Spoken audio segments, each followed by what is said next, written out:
Welcome everyone to the Yu-Gi-Oh! Master Duel AI Tournament, the big Duel Monsters era one.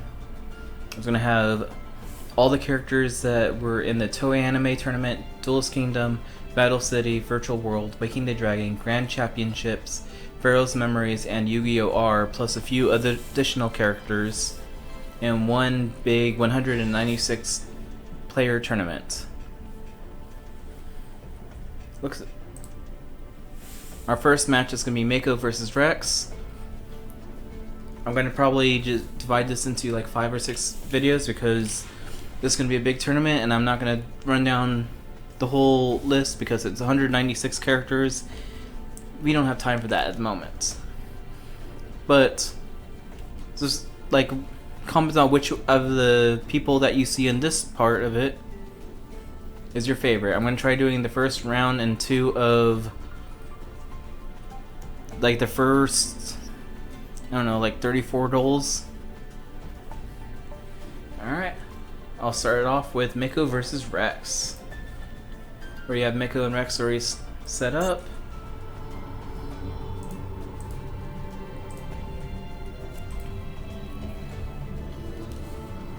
Rex is from the Grand Championship. Well, he didn't really. Well, he did duel, but he was at a 5-second duel. I kind of gave him an upgraded dinosaur deck. Mako is his Battle City one. You probably already know his like fish and water things. Looks like Mako's starting with a face down card.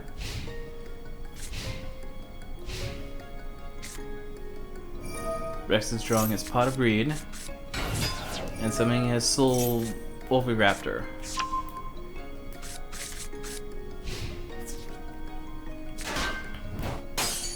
I feel like the Grand Champions and the Pharoah's Memories might have the advantage for the most part, but you never know, some of these Battle City and Duelist Kingdoms might pull up off. But right now, Mako's actually in the lead right now with his amphibian beast.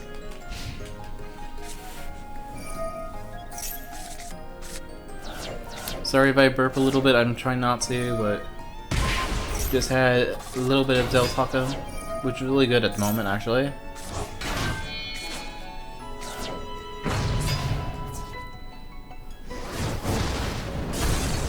Looks like Rex has his Tyrant Dragon right now. For Rex, I made him all dinosaurs except for one dragon, which seems to be the case in both the Duelist Kingdom and Battle City. It looks like Mako using his Dark Hole and getting ready to summon his giant whale, his Fortress Whale.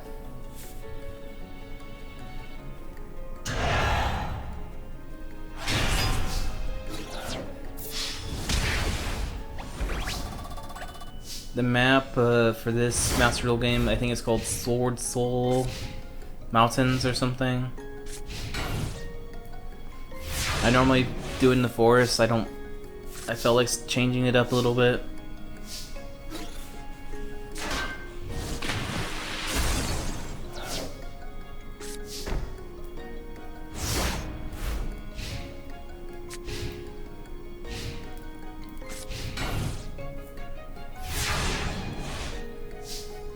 Looks like Fortress Whale might be the way to win this time.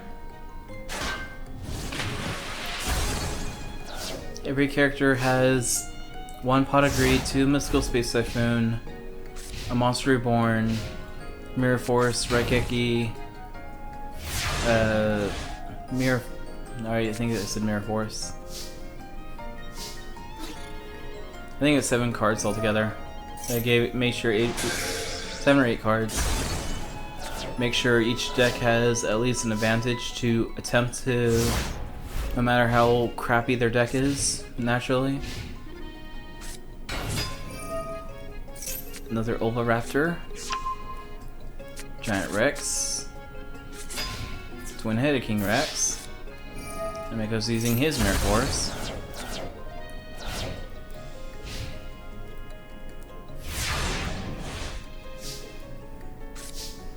I feel like the first few duels, like from the like rounds 1 and 2, are probably gonna be the slowest out of them. There's some decks that are not the best, but weeding them out will hopefully make the duels later on really good.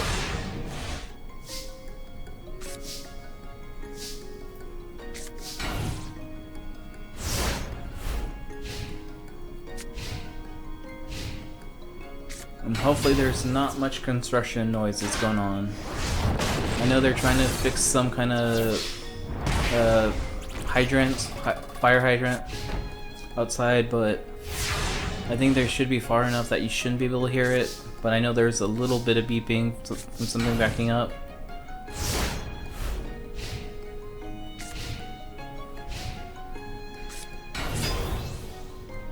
I think Rex might be having this one now.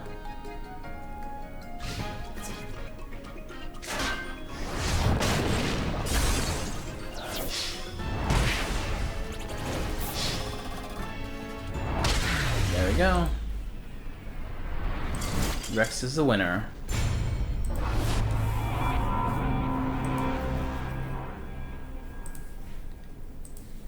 Alright, next up is going to be Jean Paul Van Damme versus Pegasus.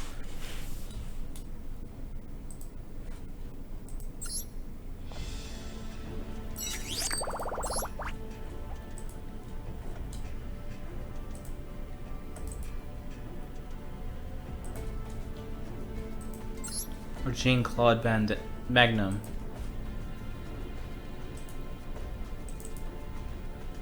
And where's Pegasus?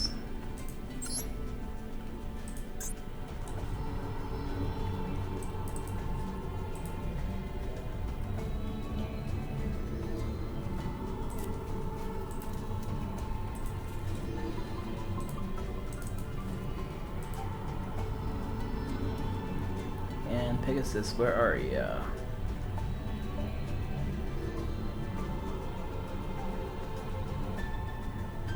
There you are.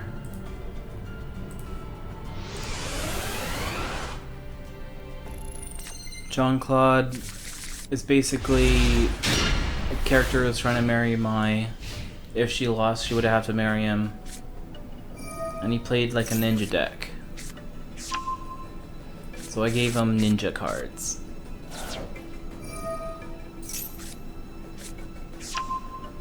Not all of them are named ninja, but they were ninja-like. So they should work. This Maxim Pegasus is the Duelist Kingdom one. He likes tunes, Relinquished.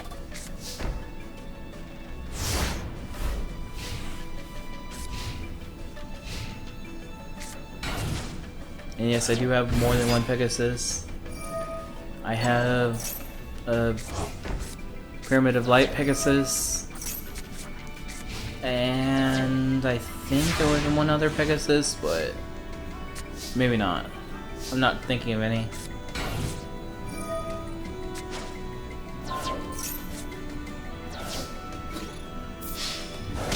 It's like Magnum used ninjutsu of the shadow. Yeah. Ninja art of shadow sealing. But now Kin Dog is dead. And Pegasus just summoned his skull right back on the field.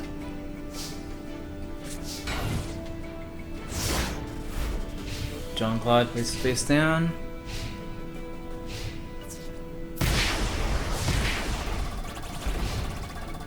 And Pegasus inflicting 25.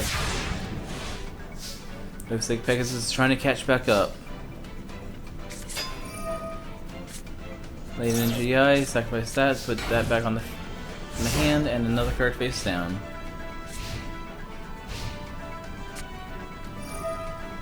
Pegasus Pot agreed. Pegasus has to pay his life points again. And he's going to pay 25 and another to his life points, so.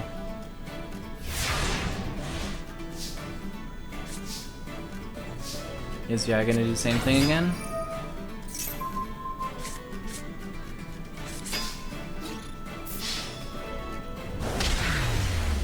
Oh.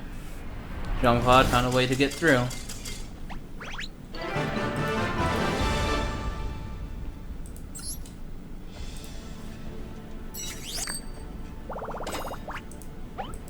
I did my best to make sure that people did not fight people from their same season. I'm not sure if I got it fully like that, at least the first round, but I think I got most of it. Next up it's going to be Tristan versus Mana.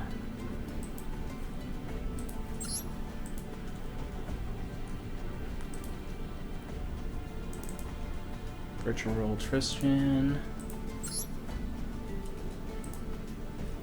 And Pharoah's Memories.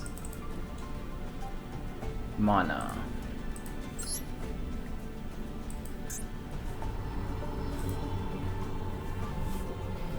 Virtual World Tristan, I have kind of just, I think, basic machines and or warriors.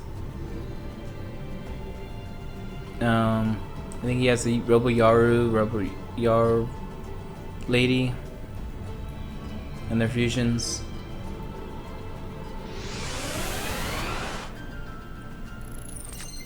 Mana, she has like a magician girl deck.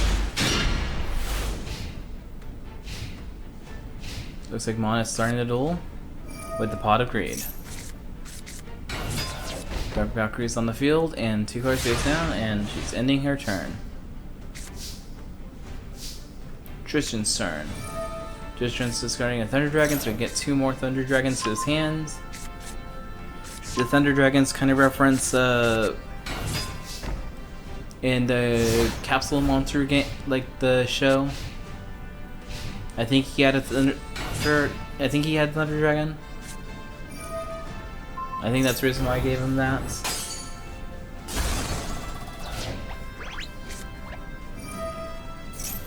Either that or Solomon had it, but I think Tristan was the one that had it in the one. That's also the reason why Tristan would have a few other cards. Oh, looks like Tristan's using his Thunder Dragon. Especially the twin-headed Thunder Dragon.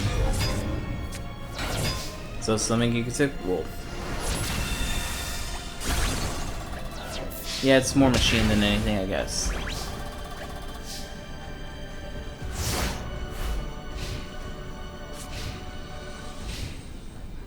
What is Mana gonna do? Mana's gonna pay half her life points to summon the Dark Magician. The best of the Magician girls. And he destroyed the Gigatech. But he's not strong enough for the twin-headed Thunder Dragon. And Snow Crusher is also on the field.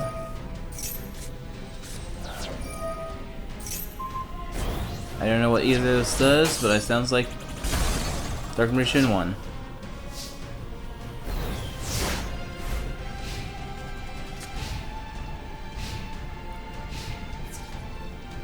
Dark Magician is destroying the Shovel Crusher.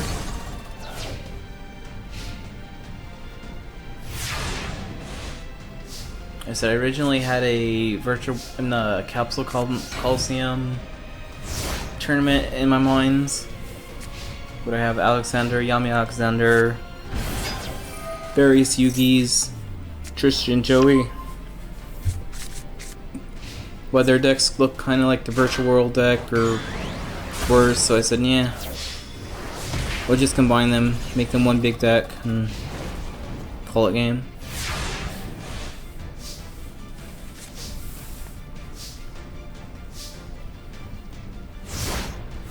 And this looks like the end of it. Mana looks like she is becoming the victor in this one. Oh, did I not put pictures on that? Oops, sorry guys.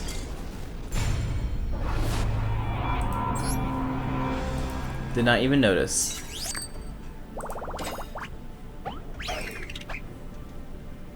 Next up is Yugioh versus Seto.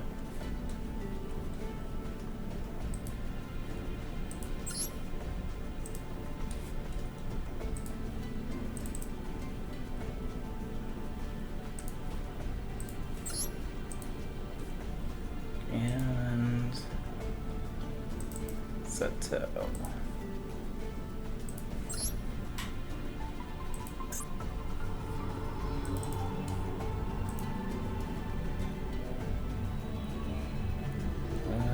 Where are you?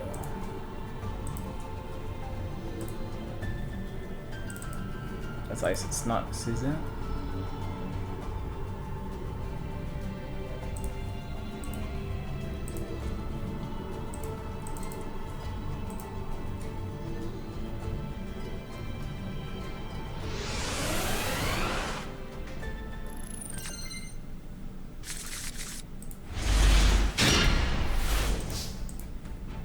Alright, here we go. Ishtar summons Olga, and 2 cards face down.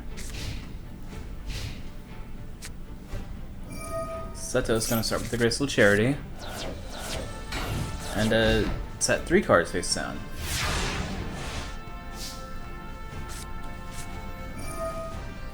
Ring Destruction, destroy Olga, we bolt 1700. Looks like she's summoning Zelga again. Monstering Born, Zelga again. And encrypting 1 with the Celsia of Dahlia. 1 attacks the Giant Germ. Puts another 500. Another giant, 2 Giant Germs on the field now. Zelga attacks the second one and gains that life points, but Giant Germ's gonna affect another 500.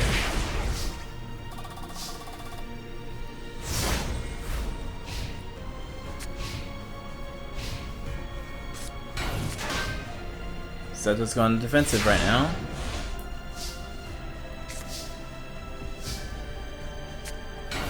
Looks like Keldo's on the field as well. Last Giant Germ, that's 500. Zolga attacks. The clown is destroyed, and Zolga other attacks and increases her life points back to over 8,000. Seto looks like he's in trouble. Well, he found the White Dragon Head. And Keldo removes 2 Giant Germs. Oh, since back to deck, never mind.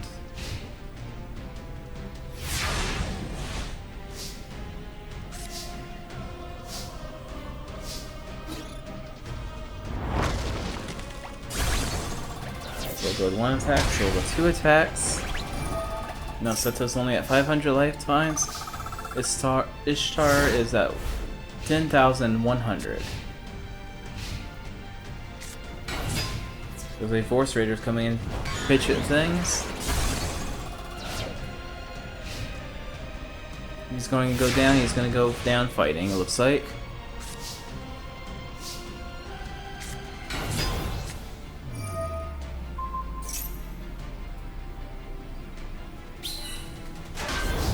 So we got a clone going on.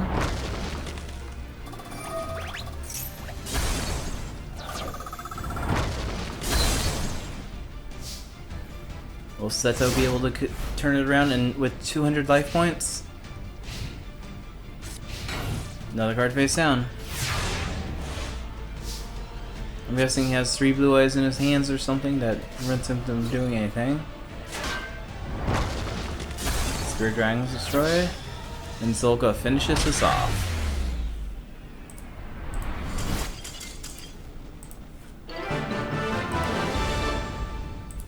She wins. Next up is the Doltech 760 versus Bones.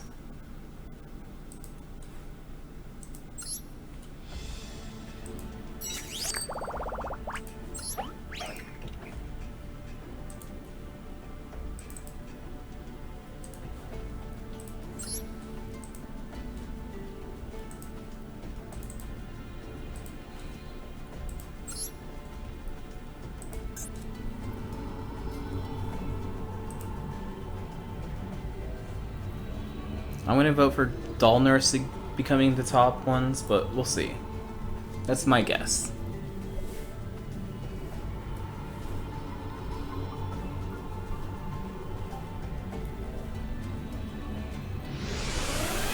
I always liked Doll Nurse. Even though she's a very weird Toei anime character. At least in this bracket, I think she's gonna be top 4.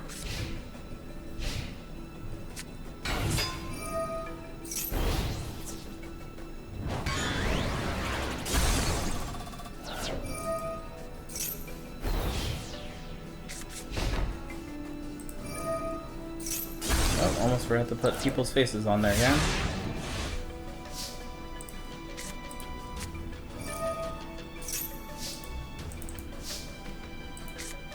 There's Bones, where's Duel Tech?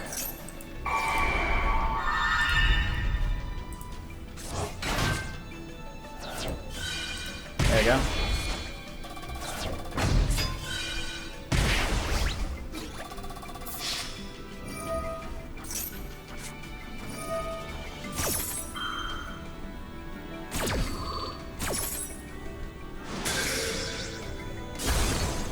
Duel Tech is from the Grand Championship,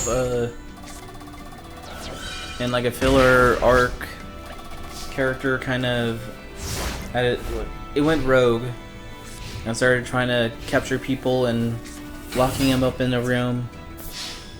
Yugi used this one guy, I think his name's Rick or Luke or something, his deck, and it was just very much dragon heavy, but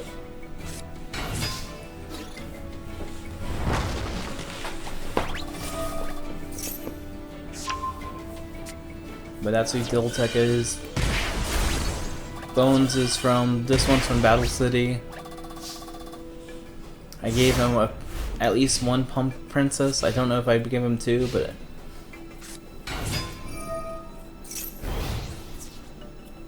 I think Plague Wolf would have been a good addition for his second real life as well.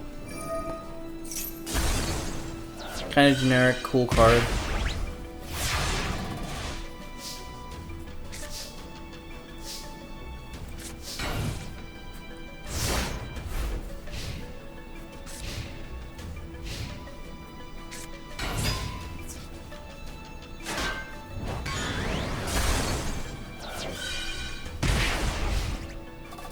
Looks like Bone is in the lead right now.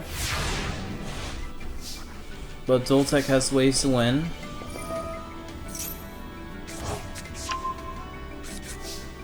I believe Duel Tech does have the card last turn, so it will try doing that victory.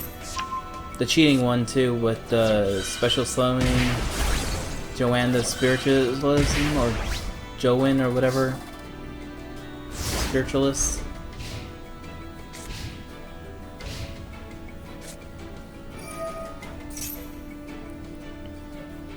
Bones is using his Raigeki, destroying the Berserk Gorilla. And they're both going to take 300.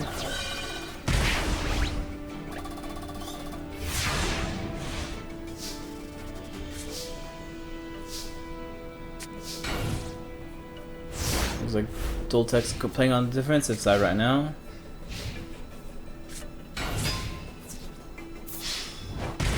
Bones attacking directly with the Nightmare Horse.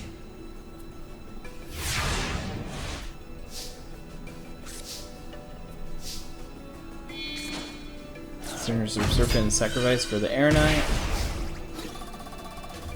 Air Knight attacks for 1400. Allows him to draw a card. The Robin Goblin lets him discard a card.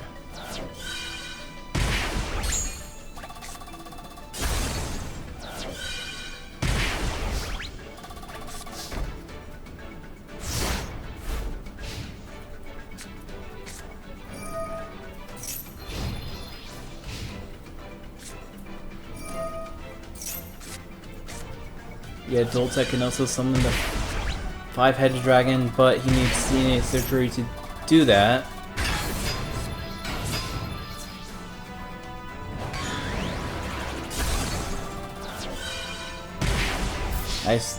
Testing it, I seen him do it once where he sacrificed 3 scapegoats and 2 monsters with polymerization to summon it, but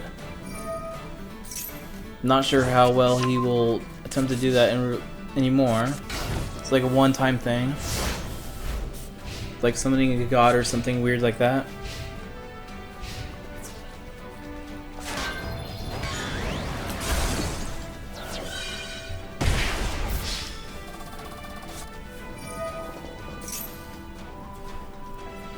Looks like Duel is summoning the scapegoats.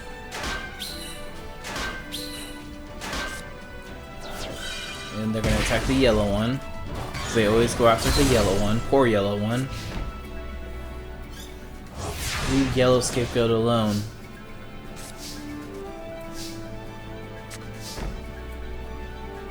Zoltek's placing that card face down. I think Bones might be the winner now.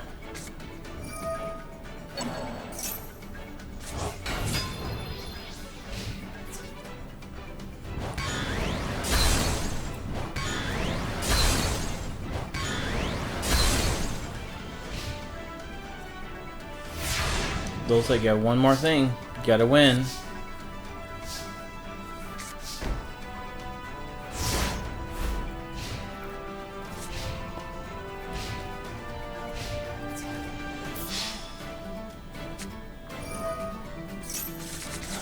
Doltek is trying one really hard.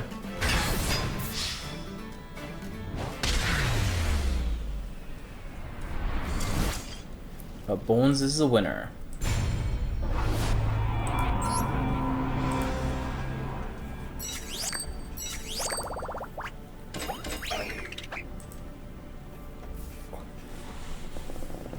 Next up is going to be Ted versus Seto.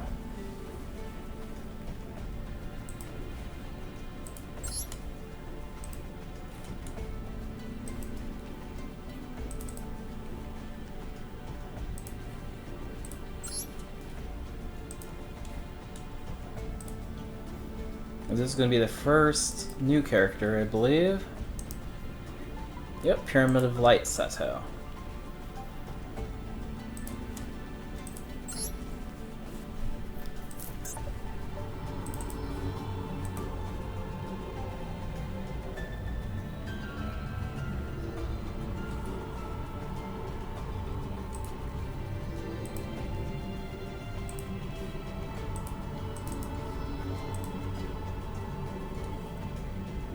Ted, I believe, is the magical musketeer character. If I remember correctly, he had cowboys in his deck in the first place, but there's not very many cowboy decks, so I had to make his up. Never mind, Ted is not that. Ted is a Barbaros deck.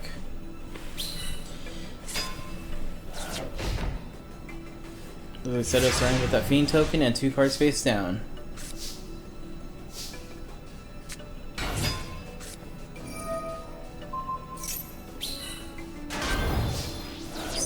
So he's cloning.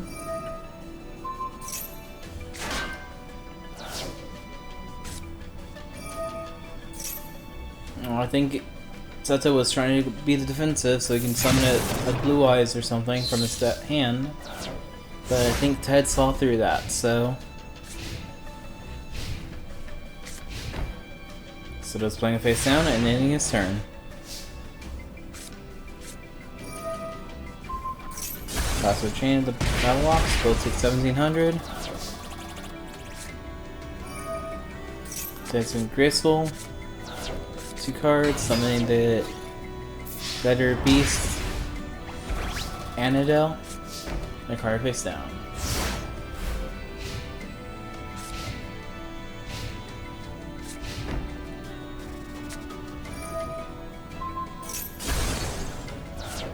I feel like Seto's on losing streak right now.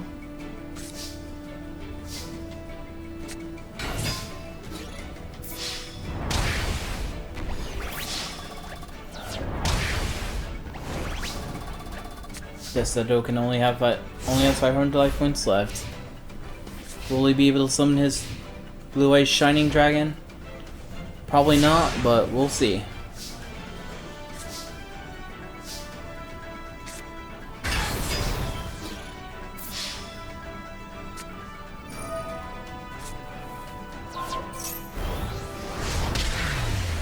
Our Ted's just showing off with the big power boost. Okay. Let's see how it is, Ted.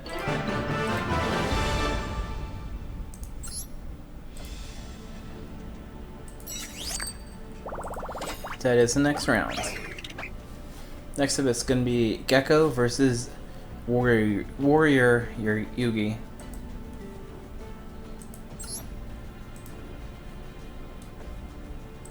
Warrior Yugi is a character from Monsters Anime. They have Gecko. Dual armors. So I kind of combined a few of them to be both like a warrior-based Yugi and a spellcaster-based Yugi, but both based on the show. That show.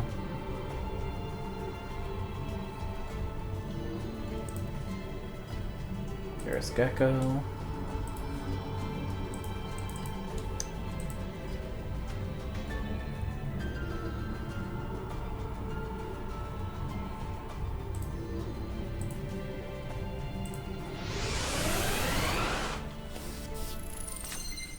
The armor, I think, was the Blackluster Soldier.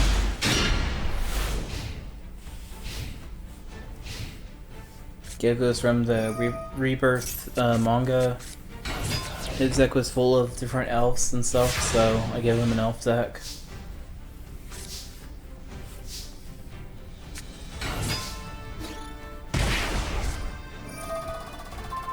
Warrior armor, you says magic cylinders time.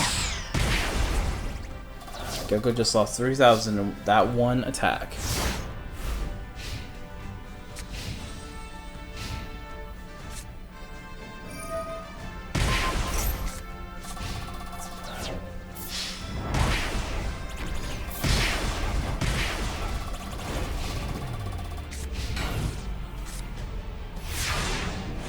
So Warrior Armor Yugi is gonna be on the winning side so far.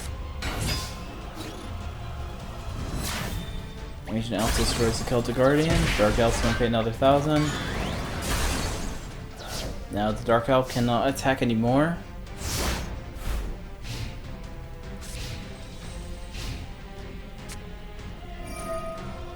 Warrior Armor Yugi uses Raigeki, and if he has a monster, he will win.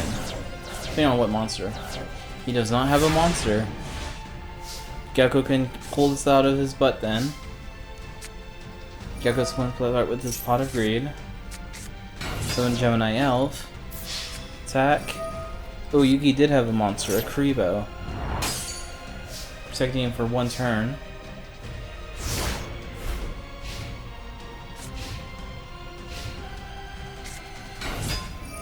Maju's on the field.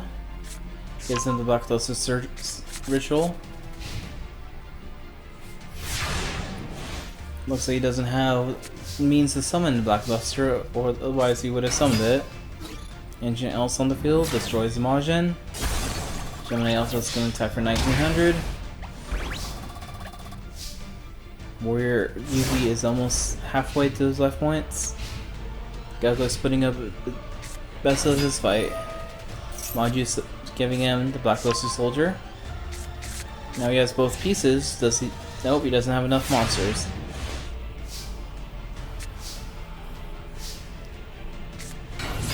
Another Ancient Elf, Fissure.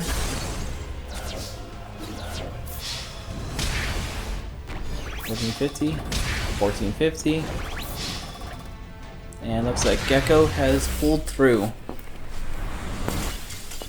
Unlucky Yugi not having the right enough monsters.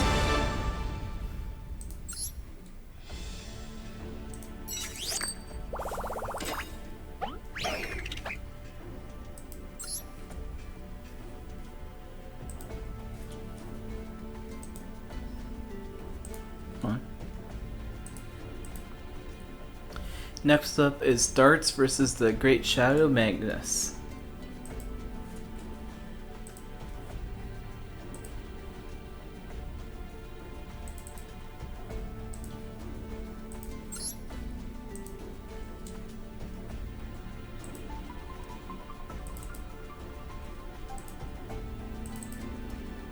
Alright, Shadow Magnus, where are you? There you are.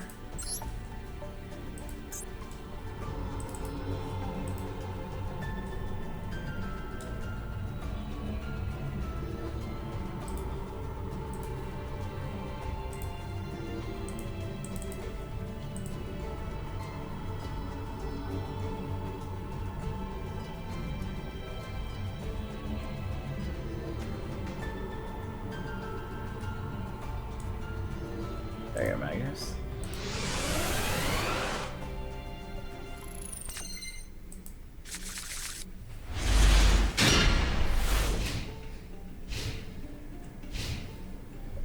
I'll be right back, everyone. Enjoy the duel while I'm gone.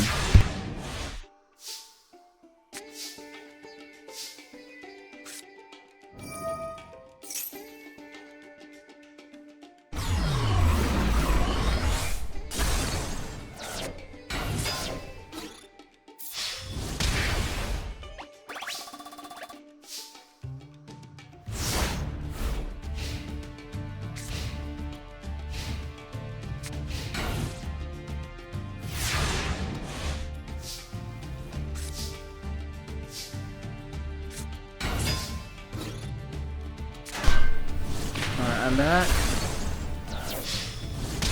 It looks like there is some construction going on.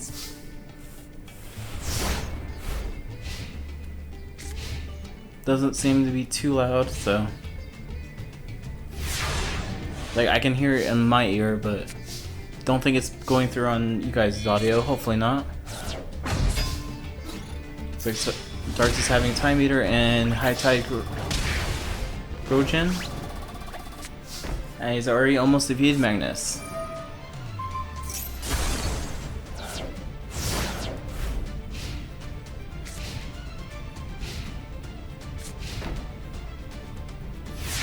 It looks like Magnus basically bricks. My guess.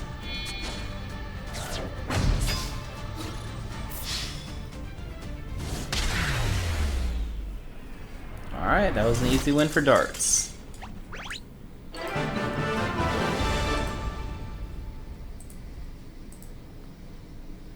Next up is Bandit Keith versus Karim.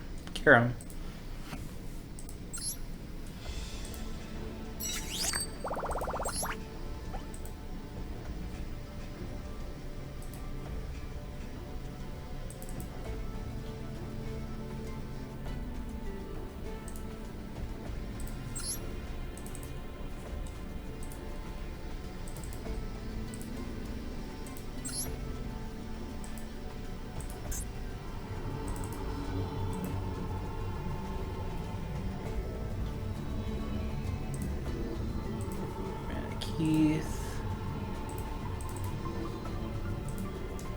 Karim, I believe it's the guy, the first night guy.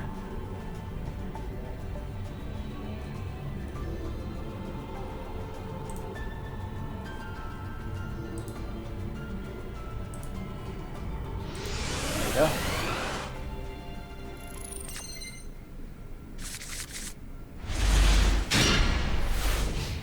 And this is Yugioh R Bandit Keith. He can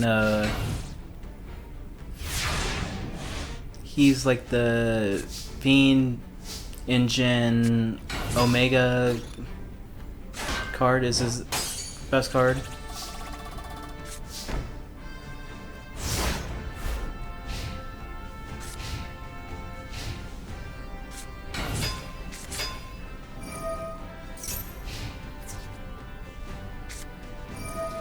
Not a Megamorph.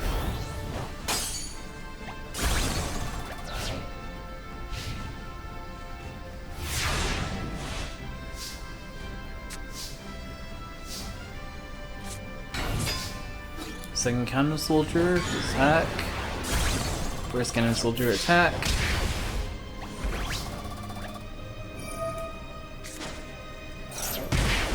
And no one likes having two Cannon Soldiers in the field, so always sacrifice one. Rule of thumb. Luckily you did that.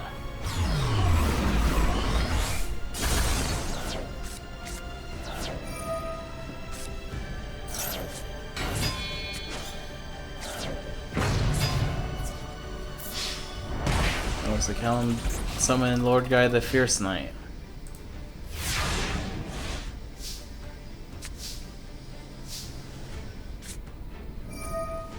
Now he's Monster Reborning it. The same monster.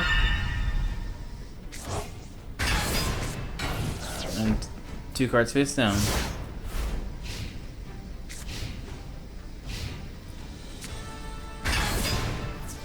Swift Guy is on the field, destroys Cannon Soldier number 3. Mega Morpon 1 Gaia. Oh, that was a good play. Mr. Bankeith getting on the ropes a little bit. But Twin Barrel Dragon might turn it around again. Nope.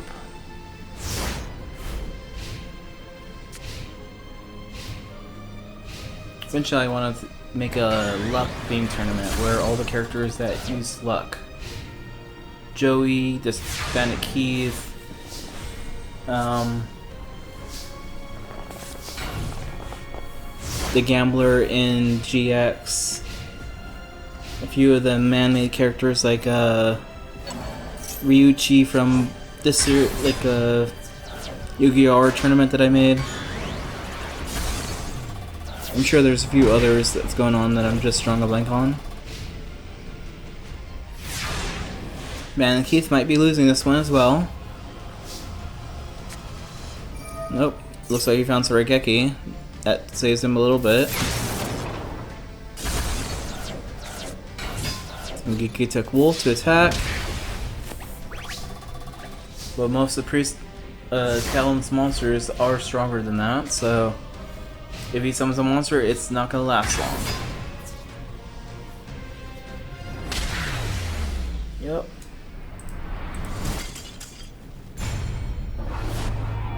Callum is victor.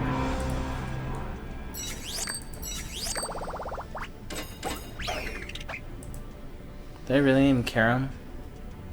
Yeah, it's Callum, whatever.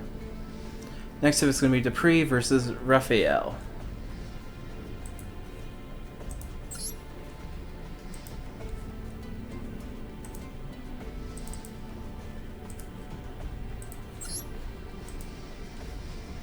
Yeah, Waking Dragons.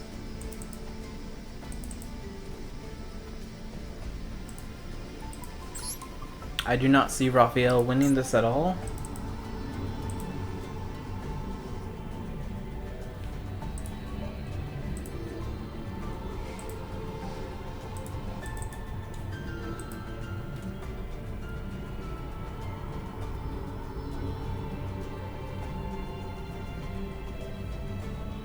Don't worry, Raphael. There you are.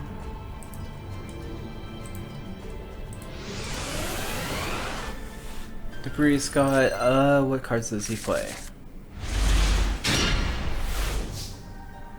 Oh, he plays the Alien Fairies.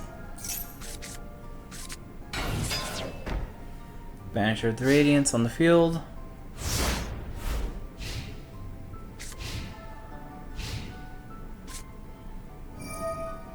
Raphael's saying, let's destroy that face down. First equipping a monster that to his monster, so he can special summon that. He can summon Itos. Itos gets equipped. Itos attacks. And the girl attacks as well. He's able to summon them. He's smart enough to do it. Raising Sanctuary in the Sky and a face down card.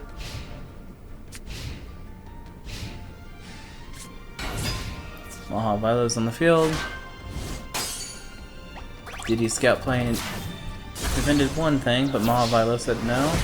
And Ito saying 3,000 more.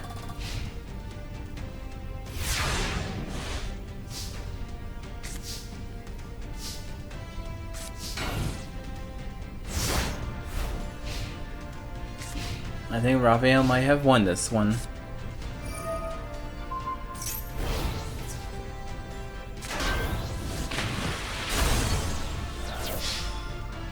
Itos finishes this. Somehow Raphael is moving up to the next round. I still don't see him getting very far. Especially he's facing Yugi next turn. Next battle. Rex versus Pegasus.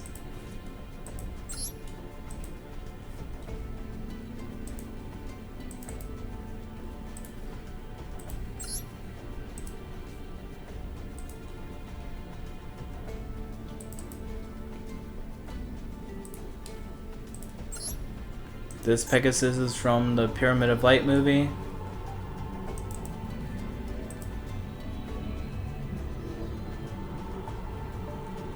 It was Racing Rex, right? Yeah, Rex.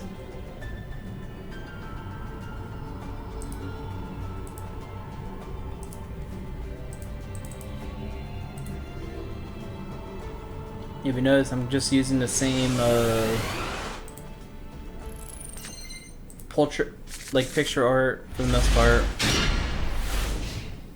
I'll keep it easier to find everyone instead of finding like 20 Pegasus.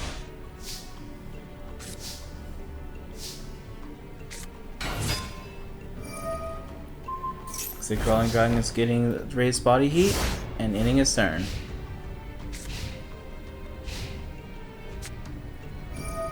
He's playing some Heavy Storm and attacking.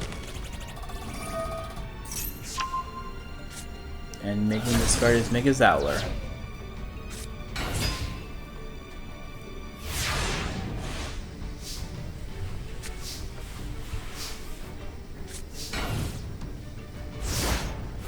The Reps is on defensive right now.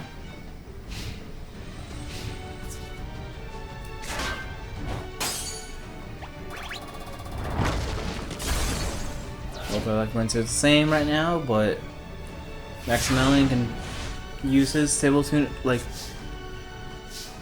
Toon World card and become a problem.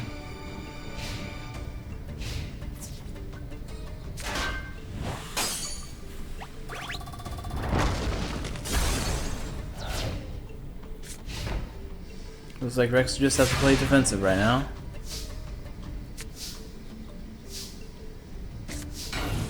Another card face down.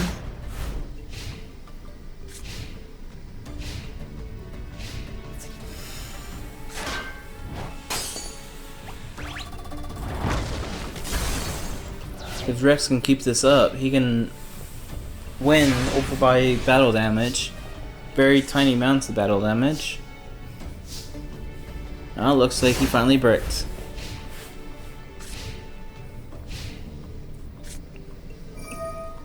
Toon Table of Contents. A second Toon Table of Contents.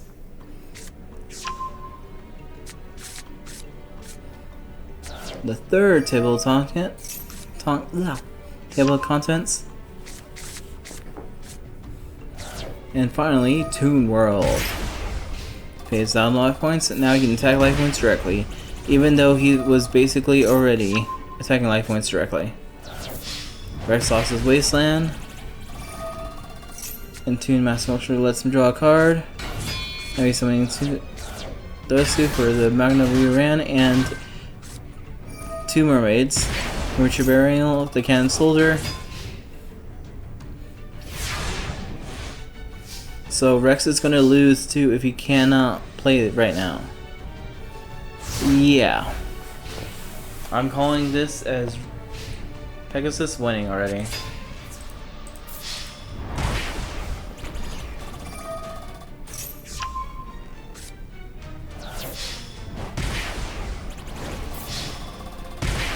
Rio Ran wins.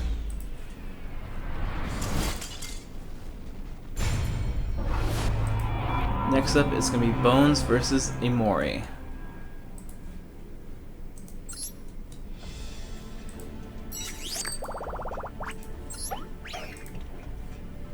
This Bones is from Duelist Kingdom. He's a little weaker than his itself.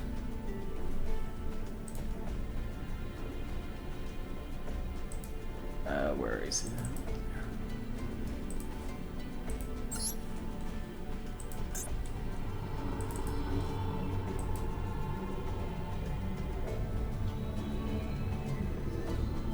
I don't believe Imori is going to do very good. He just has the baby Dragon Lords, Dragon Rulers as his deck, plus a few other generic dragons.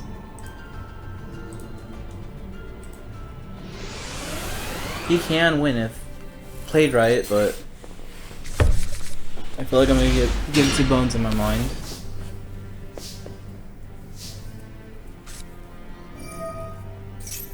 Like bones is starting with the Wasteland, summoning the Archfiend Zombie. The Armored Zombie, why am I calling it Archfiend? Crystal Charity lets him draw 3 cards, discard 2, and T setting.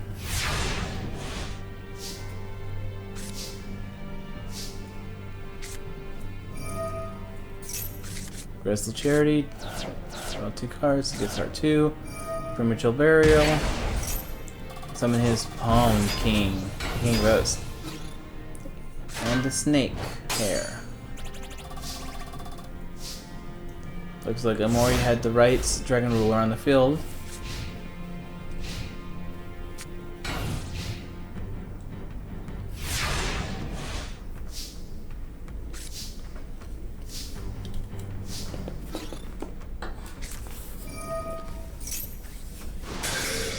And the right face down trap.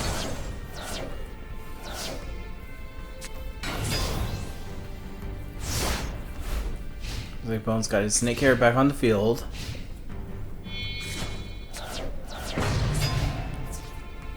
Mori got his Seerier.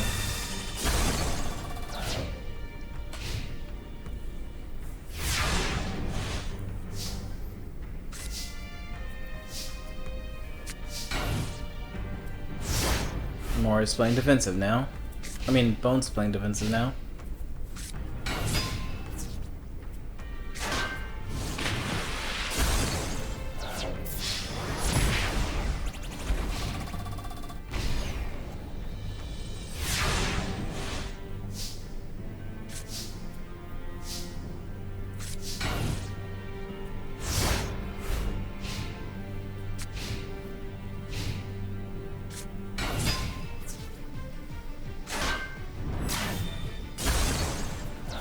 And this looks like game. Imori is the winner. It's okay, Bones. You did good. Next one up is Elaine versus Mindo.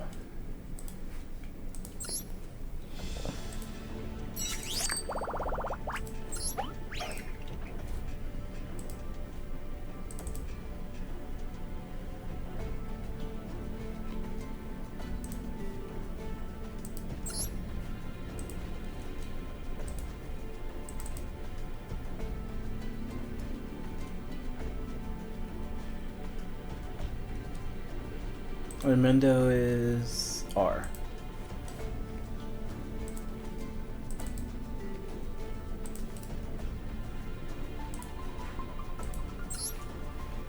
Mindo.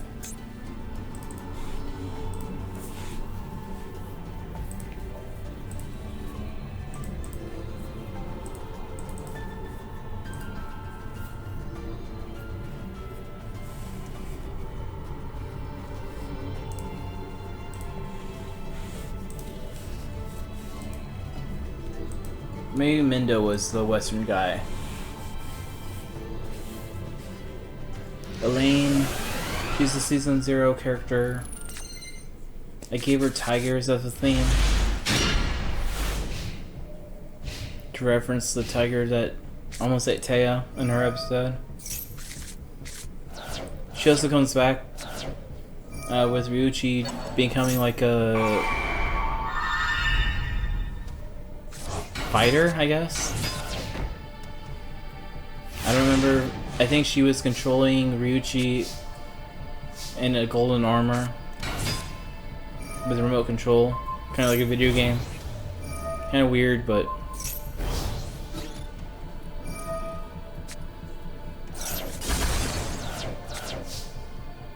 oh, Mindo is the Mantis guy.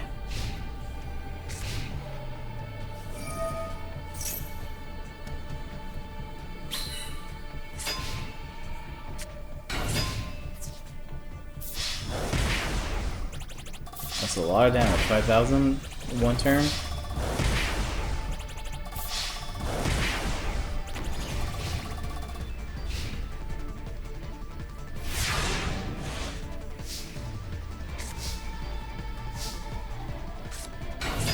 There's a reason, right? Attacking with King Tiger again. This time actually working.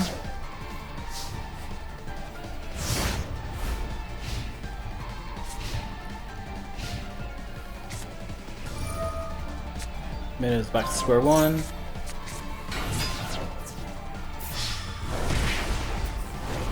And looks like Mindo and his mantises are winning.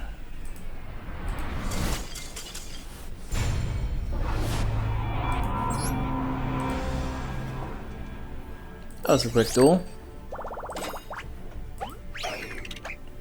Next up is Solomon versus Miss Chono.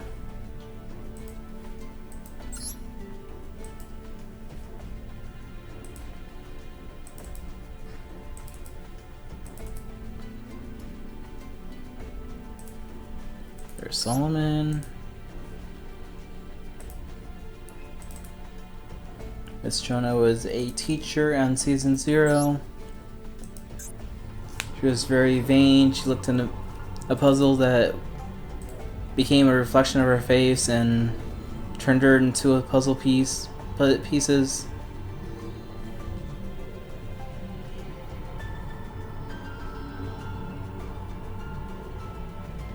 Where is Solomon? Not Simon.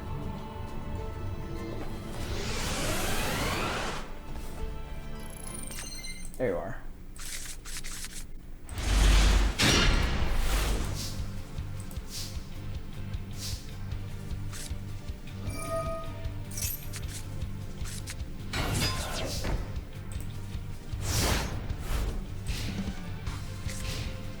There's Miss Chono.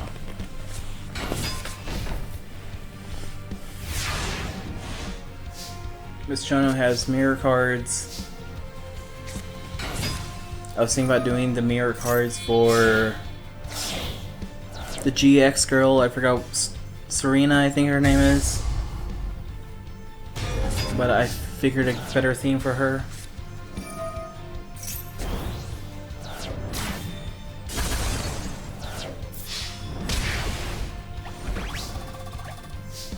Solomon doesn't have any bad cards.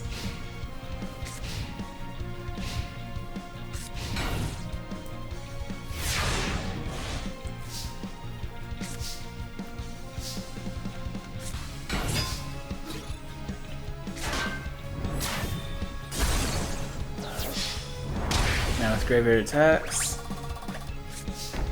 Miss Chono's almost at half her life points.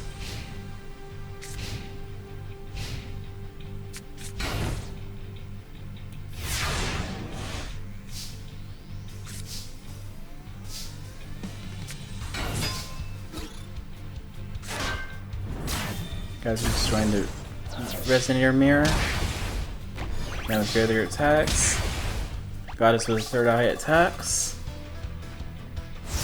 I don't think Miss Chono is going to be able to take another attack like this. Oh, she bounced another card face down.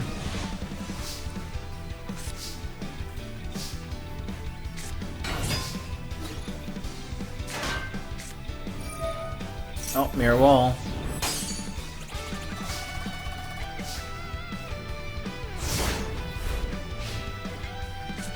Is she gonna pay? Yes, she's gonna pay.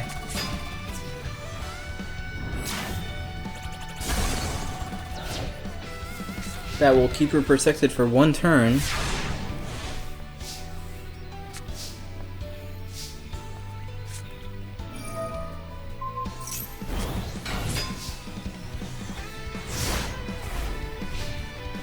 Now she cannot pay anymore.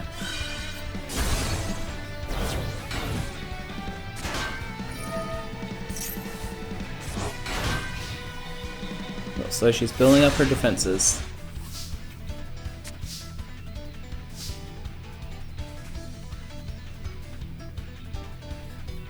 Solomon's thinking. Mystic Sheep attacks. Now with Graveyard attacks. Kaiser Dragon attacks.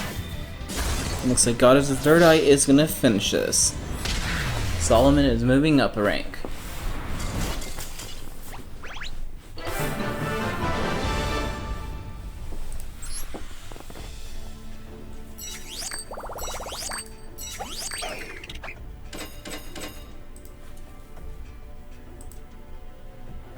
Solomon's winner.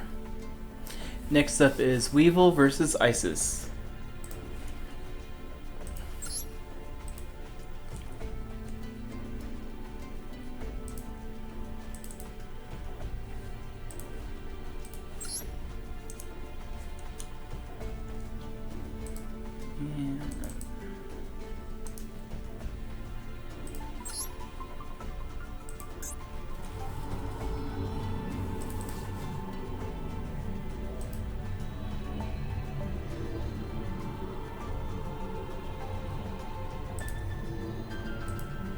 There's Weevil.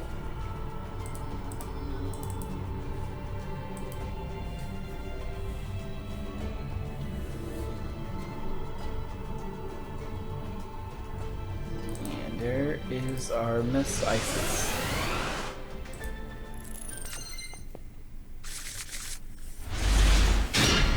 Isis uses a Karibo deck. I don't think she has a chance. Weevil is bugs. His Great Moth, but he also has a lot of beetles. Like he's gonna summon a beetle right now. His Javelin Beetle.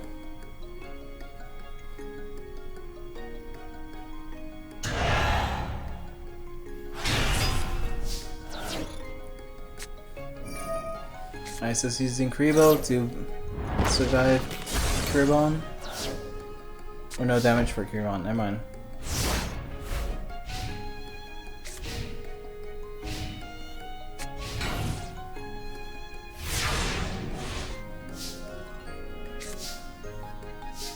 Isis does have the Winged Karibo and its evolution, so she has ways to do stuff, but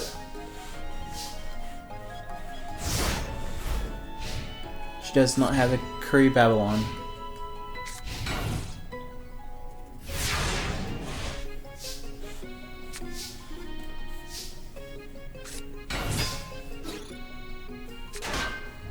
Another Winged Karibo.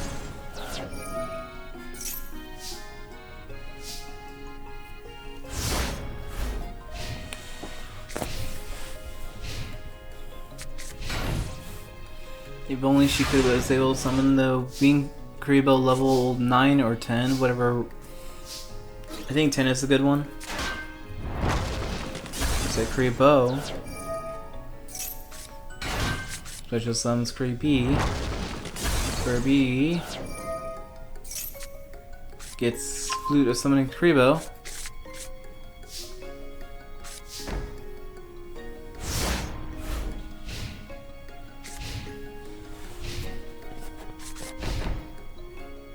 Two cards face down.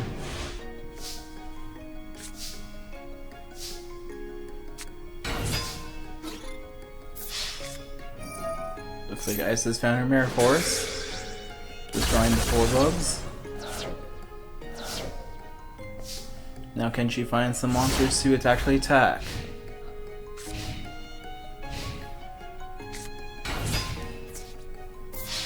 Attacking with a Karibo, good. I don't think that she's gonna be able to attack very much longer, but we'll see.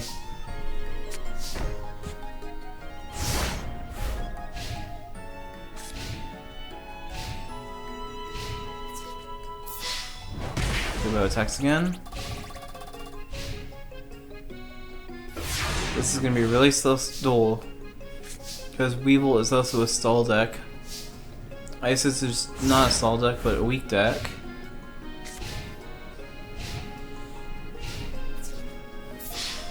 But she has a chance to win. She just has to attack so many more times. Like 13 more times? And she summons more monsters, even less.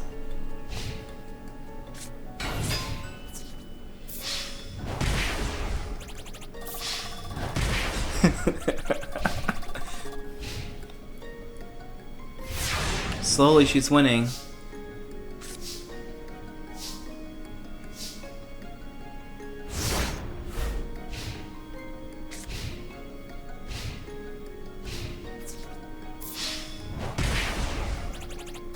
Another 600. Whatever's in Isis' hand, it better be do something good later on. Oh, Weevil's scared of them, so he's playing the Dark Hole.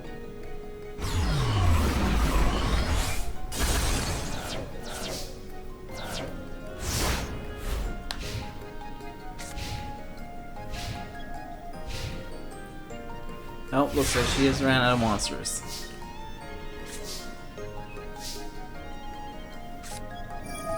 Mystical Space, the face down. Kokibori with some insect armor, attacking for 1500.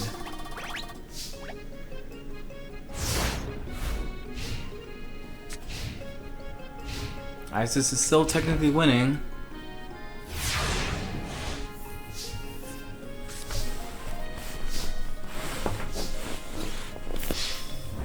Kokibori attacks again. Now Weevil's finally winning.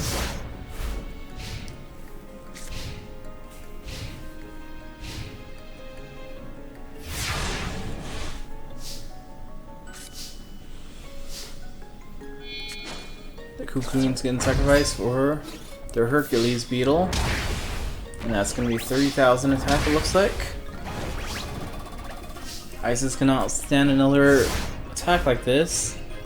If she's going to draw something good now. Lose summon Kribo.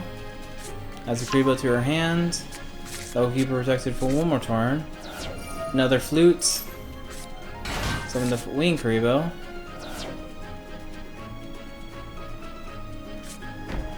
Another card face down. And she ends her turn.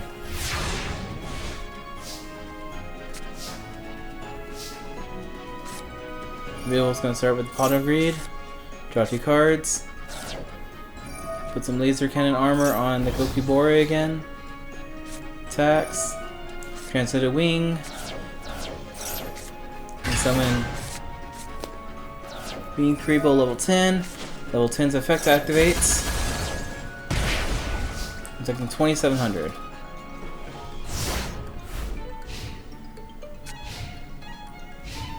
Now it's Isis' turn. She's gonna summon Kribo again. She only has to attack 10 more times and she will win.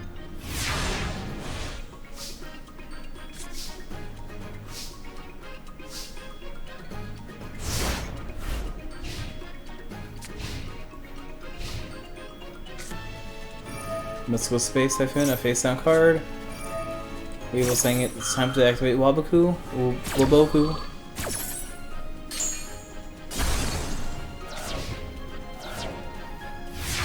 Looks like she didn't want to attack this time because of Waboku.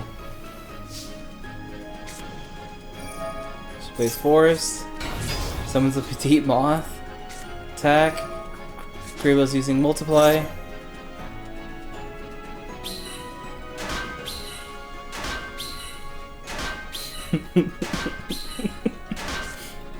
Using Moth destroys one of the Kribo. That card face down.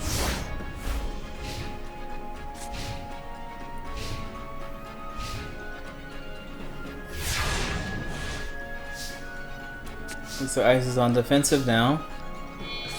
Sacrifice Petite Moth for the Dungeon Worm. Dungeon Worm destroys another Kribo.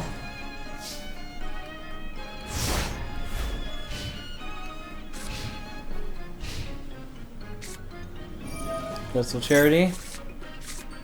Start 2 cards. Oh yeah, she also has Wingweaver in her deck. Trying to be more angelic, trying to give her at least a chance to do something. Wingweaver attacks, but Waboku says no. Waboku says no. Another card face down.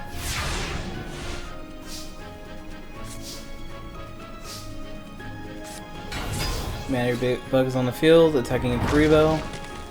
I would have set that we. Oh. Never mind. Weevil won. I think Isis could have had this if she had one more chance.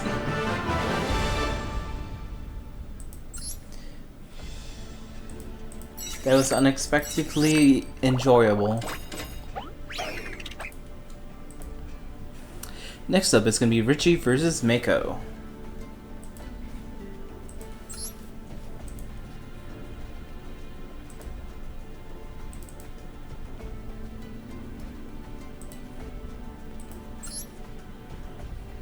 Which Mako is it?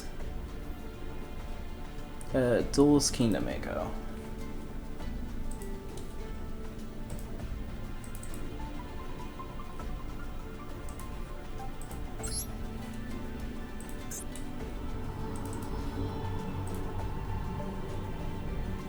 Richie.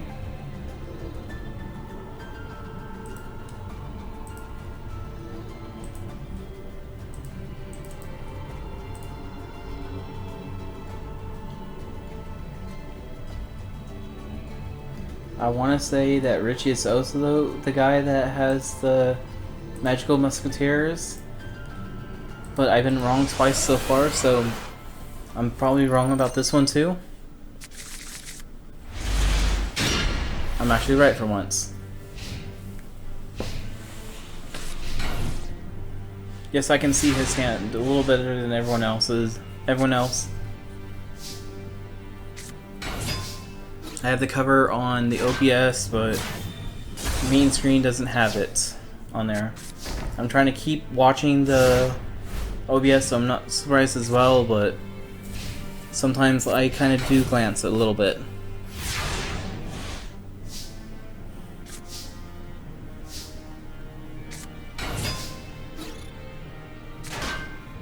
I have no clue any of these characters' names.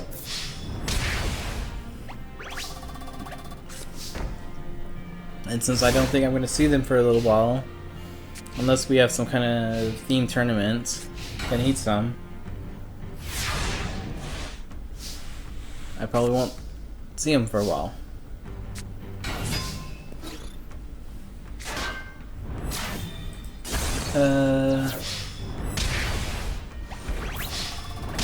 Kid Brave.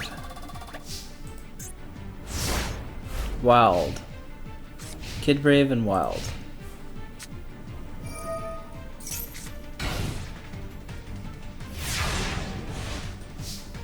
Will Umi be enough for this?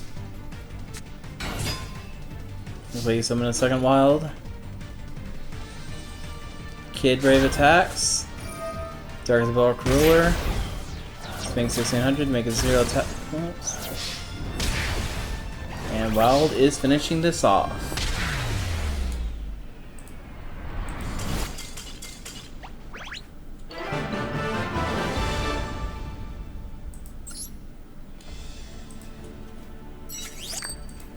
Good job, Richie.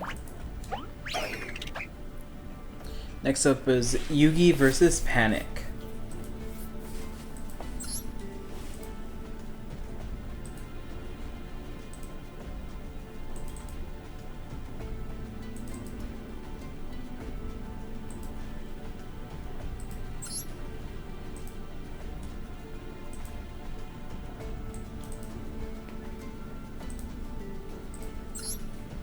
Yugi Panic.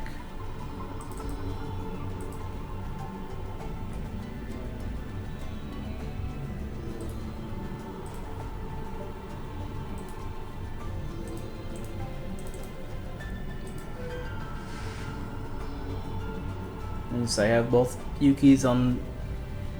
I can choose from. I'm choosing Yami Yugi unless it says Little Yugi.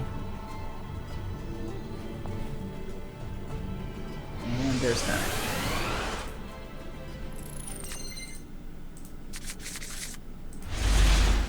Duel.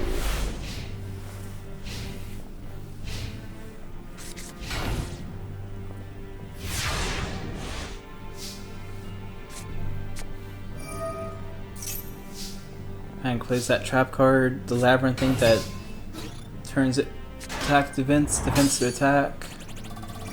Well, Evolution says Gamma goes back to the hand.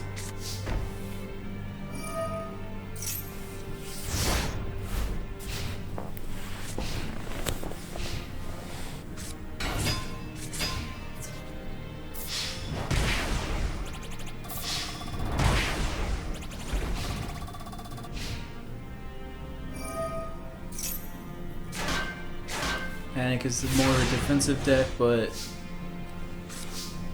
his way attack style is he attacks and then goes everything defense again. Attack, then defense. Attack, then defense.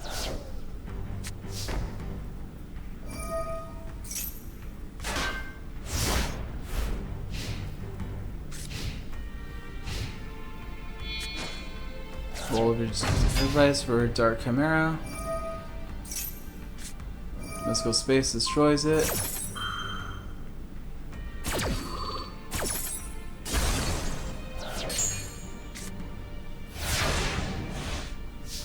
Now Dark Chimera is in attack mode. And it's getting Raigeki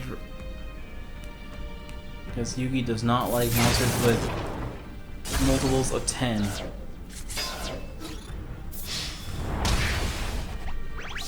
Weird attack points to defense with. Yugi hates that in his life. I don't know why. Childhood drama or something? I don't know. If a monster has 1930, Yugi decides that that person needs to go to the Shadow Realm all the time. The things to sacrifice for the Red Eyes Black Dragon. Virtual World, Yugi would have the red eyes in his at this time. I don't think he has given it back. I don't think he ever did. He gave it back, honestly. If he did, it was after Battle City, but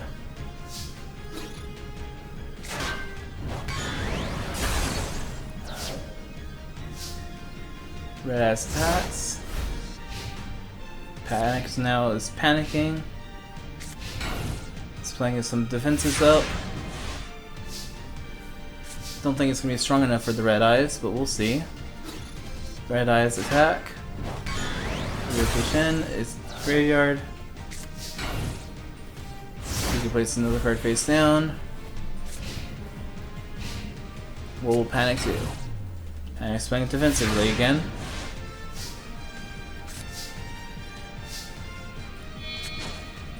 Sacrifice Cyberjar for Baphomet. Baphomet lets him get the Gazelle, the King of the Mystical Base, to a hand. Baphomet attacks, making him take 530. Badass attacks that. Now you just messed up Yugi's life points, so Yugi is going to be very upset right now. You have been warned.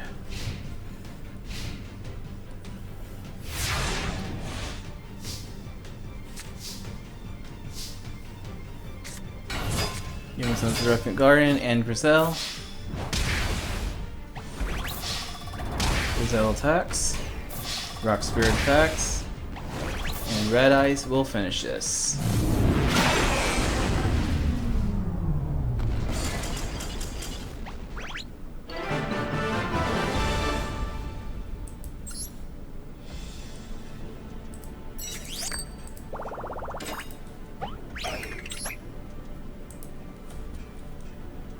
Virtual World, Yugi wins. Next up, it's Tetsu versus the Suits.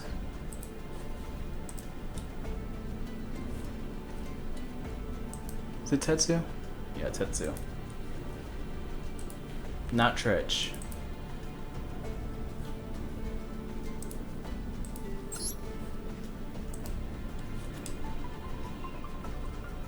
And Suits is in rebirth.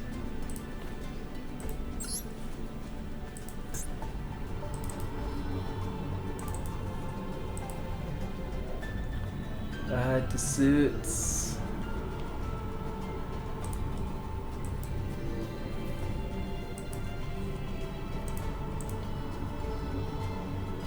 I do not remember what he plays. Probably something angels, some sort.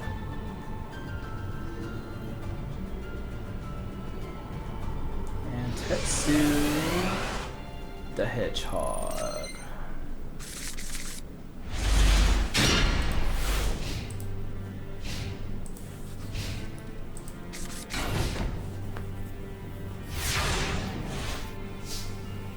I gave Tetsu a lot of different hedgehogs and the Hanabi.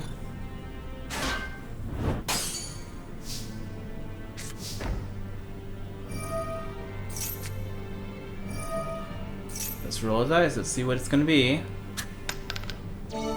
Only 2 of those taken away. The Hanabi will explode, causing damage. Oh, Desserts is the castle guy, okay. I see its deck now, so I know exactly what it is. Now he goes back to your hand, or deck, and we roll 5. So we remove 5 counters, and how about it makes him lose 2,000 damage.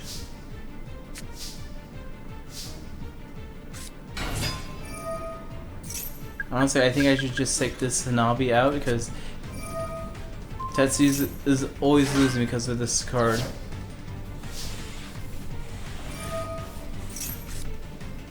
Hanabi goes on the side of the field, rolls dice, maybe 6, or just 1.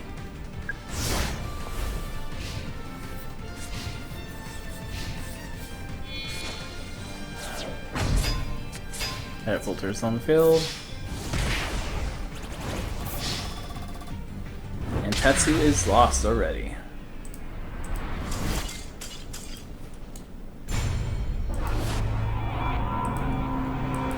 Tetsu is a fun deck, honestly. It's just sad that you can't use them. He doesn't know how. Next up is going to be Weevil versus Weevil. The only one that had people facing each other. I tried making sure that they didn't have to fight each other. Where the same person fight the same person, but this is the one duel that I missed. I think it's the one duel.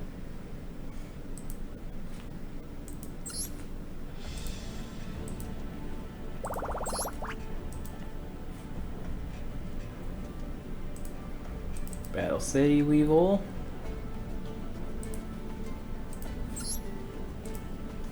And Grand Champion Weevil. Yes, Weevil was only on the Grand Champion battles once. His disguise for trying to be Fortune Tell Solemn didn't work very well.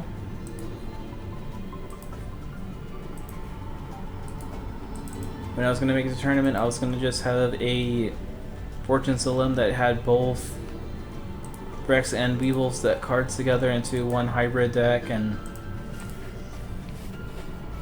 honestly, it was really stupid. I didn't like it, so I took it out.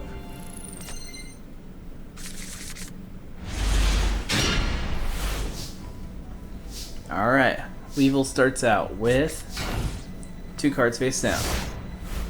What is Weevil going to do to counter that? Weevil summon the Flying Katamari number 2 and attacks the Cocoon of Evolution, losing 500 life points, and the card face down. Weevil says no face downs over there with you, sir, and destroys that scales thing, which is actually very powerful. This Weevil has Insect Barrier, but since Weevil's deck is all insects, it's going to make the other Weevil very hard to counter. Ultimate Insect attacks with a 0 tech monster for 1500. Why does he do this? Come on, Weevil. You know this. Blind Katamari number 2 is on number 1 on the field. It destroys itself.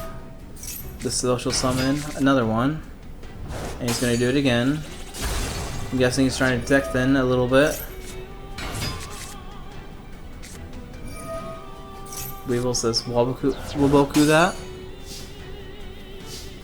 It looks like the insect's gonna start evolving soon. Grand Champion Weevil is kind of dealing with the ultimate insects. Battle City is Insect Queen.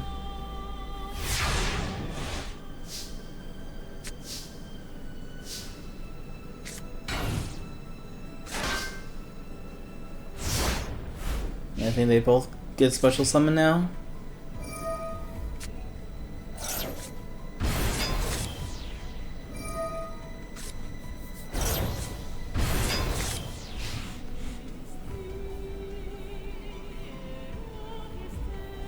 Yeah, just Weevil has to figure out how to get rid of this insect barrier.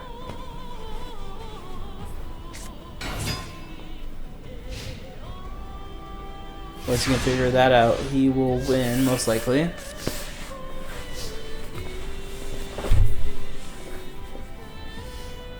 Other Weevil, he just has to find a way to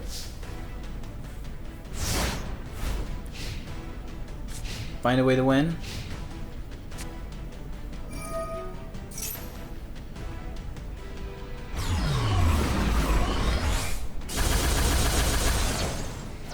I mean, yes, that was decent play, but I think you had the advantage, Weevil. Weevil summons for Glory. The Glory is not strong enough to fight the Pinch Hopper.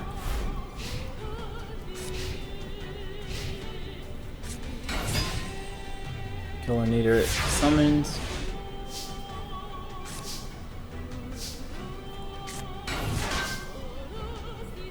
Looks like Weevil's on defensive again, even though he has insect barrier to keep him protected. Weevil's also playing defensive as well.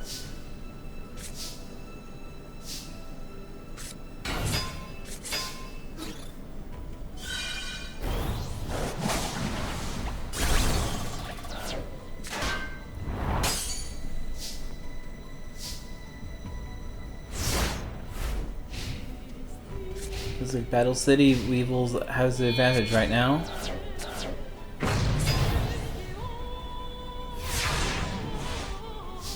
He just has to find a way to destroy the insect barrier.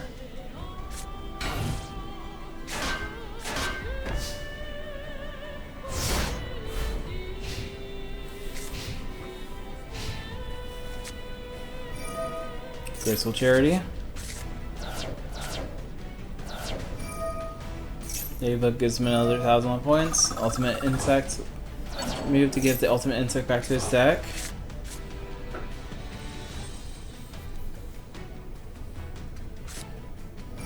Monster Reborn, the other insect.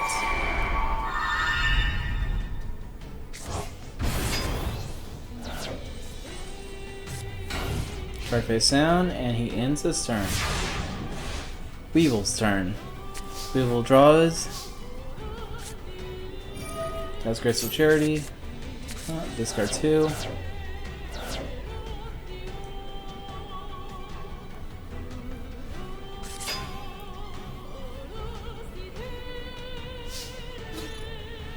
So an insect soldier attack.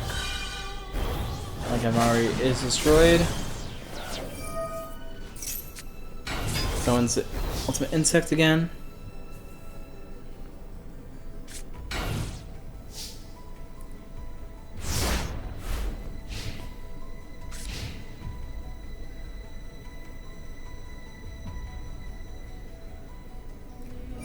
Looks like he's summoning his Ultimate Insect again.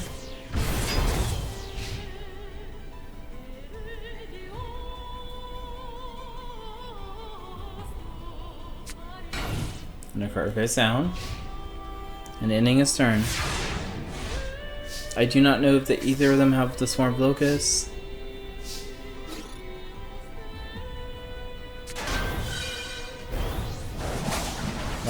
Mario is destroyed, but it allows him to social summon another one.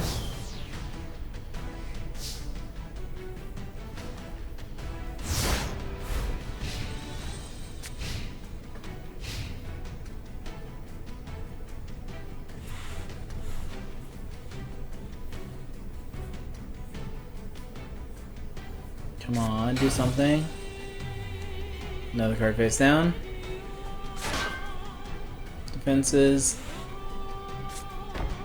Card face down. And ends his turn. Weevil's turn. Weevil's gonna play the Pot of Greed.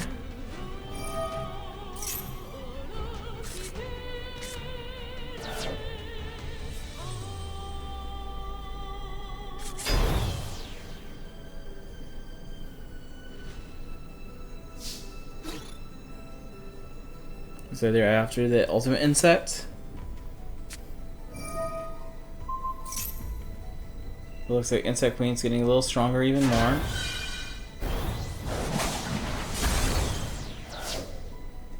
And those skills are very powerful. His monster is going to get even weaker and weaker.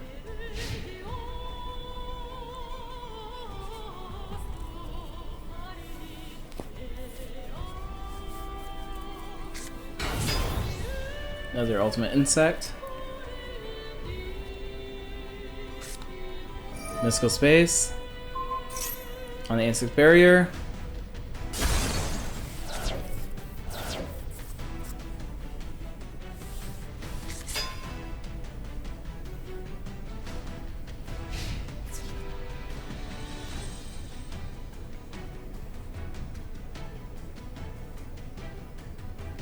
The zero attack one is going to attack the guy, make him lose 500. The other ultimate insect is going to attack the same monster, inflicting 1800. But Mario is going to destroy the next roach. That one's going to attack that one. Sunrise Kamari for a pinch offer. Pinch offer allows him to special summon a big insect. The scale says something with special summon, so it gets some counters. It's a queen summons token on the field.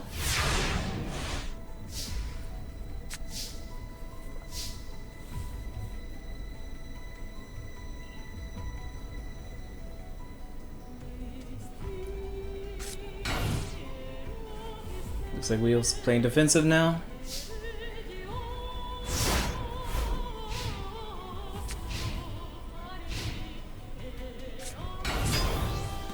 Wheel summons another insect, ultimate insect. Ultimate insect 1 is attacking the big insect. That one's going to attack the second insect. Parasite. Does not go on the field. The queen destroys the Cocoon of Evolution. Little insect attacks for 100. And in phase, she gets a special summon another insect.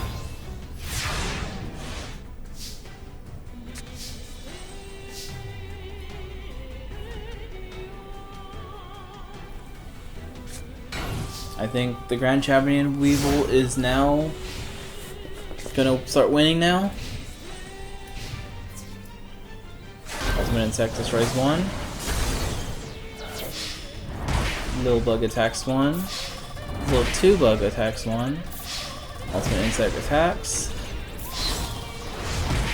And Insect Queen attacks and leaving 4 Weevil at 400. And then summons a Goki Bori just to be a pain in the butt.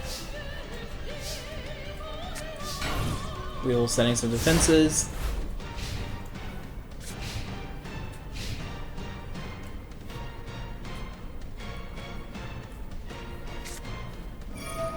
Weevil's putting some insect armor on his Insect Queen. Goki attacks the Kitsutai. And Insect Queen finishes this off. 3,700. Weevil wins. Well, obviously. Next up is going to be Rex versus Fortune Salim. Salim.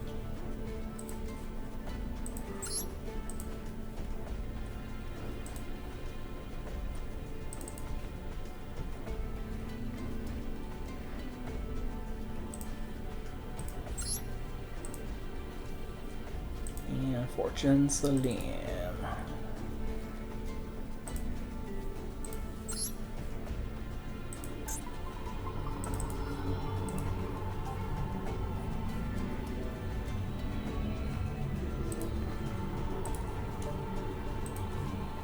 Fortune Salim is one of the spellcaster decks. Spell counters, to be precise.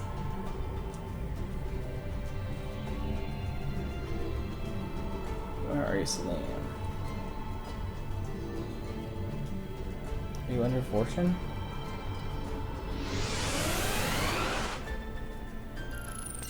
Yes, you are.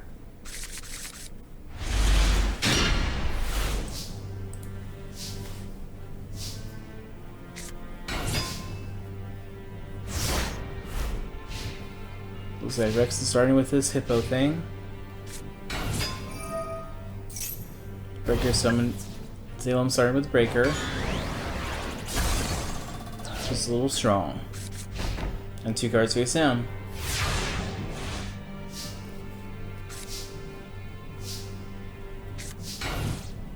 Rex is playing defensive a little bit. His 19 attack is a little strong for him right now.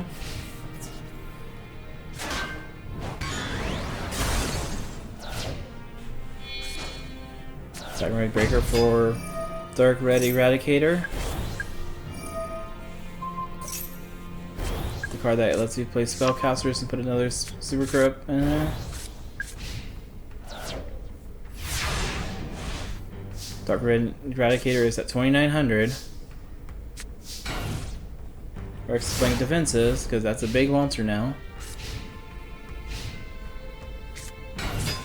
Prince Magician. Increase that even more. Power Grip. Increases another one. Princess was a little too weak, but a Dark Eradicator was strong enough.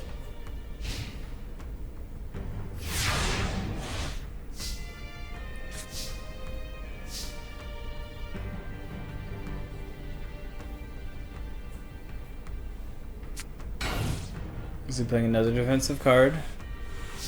And ending his turn. I think Rex is trying to figure out, hopefully trying to draw out a card that can help him win. The spell counter is activated, so now the Dark Red Eradicator is at 4,100. Princess makes him lose to 800, but Breaker destroys it, and 48,100 to Rex's Raptors life points. Rex is now at 3,700.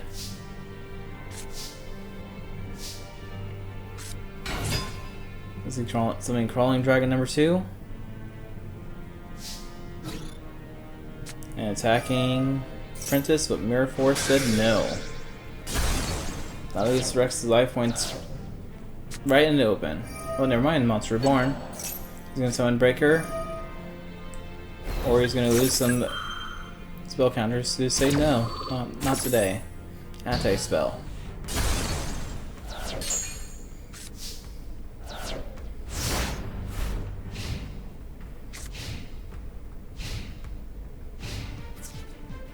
And looks like Fortune Salim is winning this tournament, or this round.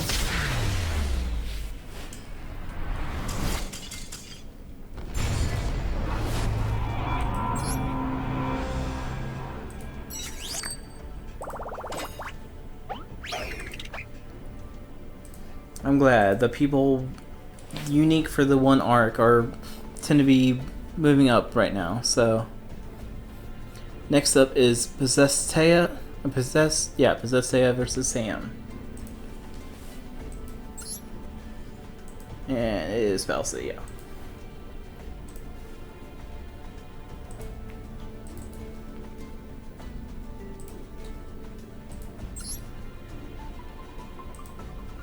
And people who don't remember who Sam is, Sam was a little kid that fought Bandit Keith in the flashback. He had flying elephants. So I built him a flying elephant deck. I made him basically an elephant deck. But I don't know where's possessed to.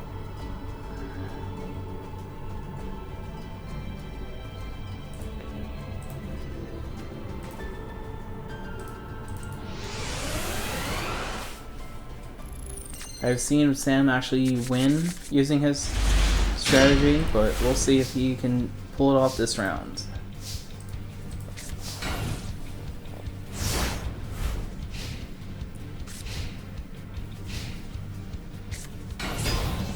Sam summons his Muka Muka. I didn't only give him elephants because there's not enough elephants to give him, so you give him some other cards that works with his deck, like Muka Muka. I think Electric Snake as well. Looks like Electric Muka Muka got shish kebabbed. Possessed Seiya says, no, I want the Muka Muka. And I'm gonna power it up with the Big Bang Shot. 1600 Muka Muka.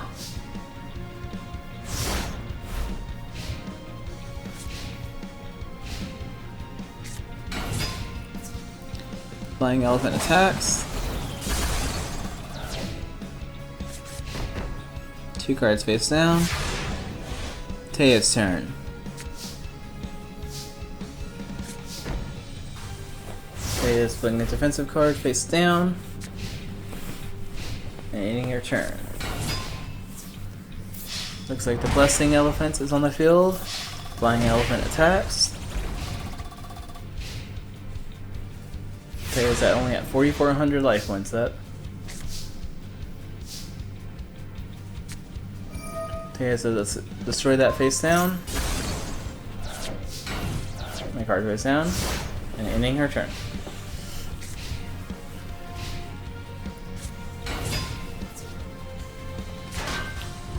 Sam summons the Mammoth Graveyard, and the other 2 elephants attack her life points directly. She's at 1050.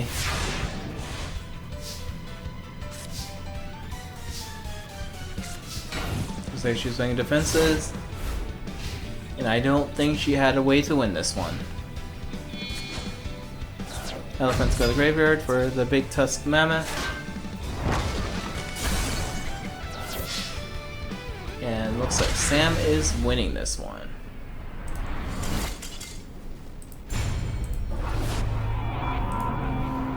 Good, I'm glad Sam was. He's a novice. He should be able to move up a little bit. Next up is Strings versus Yugi.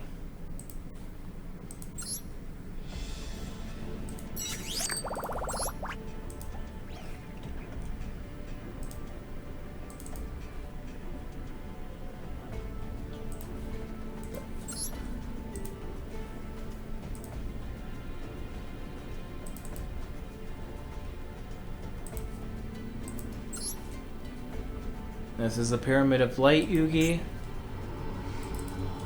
I don't remember what his special card was, but I know it's Dark Magician looking.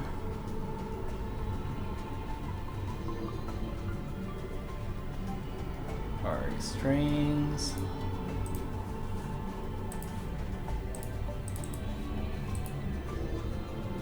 So you can say this is kind of like a plot duel. I don't know if both characters have Slife of the Sky Dragon.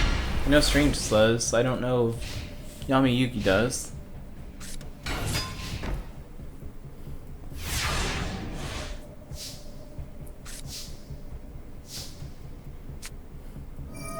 String starts with a rare Graceful Charity. Activates cards to save for turn. Yami says no, we don't do that.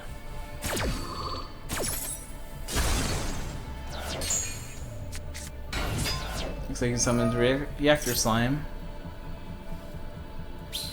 Let's special summon those 2 tokens. And he's setting some cards in defense position. Ending his turn.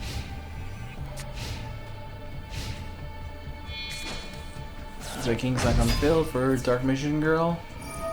Reactor Slime says no, we're gonna activate this effect and put a slime in face down. And that slime is now destroyed.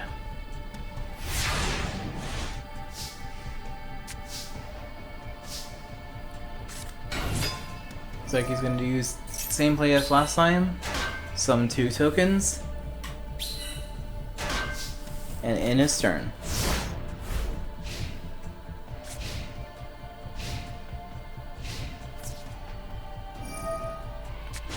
Reactor Slime activates again. So another card face down.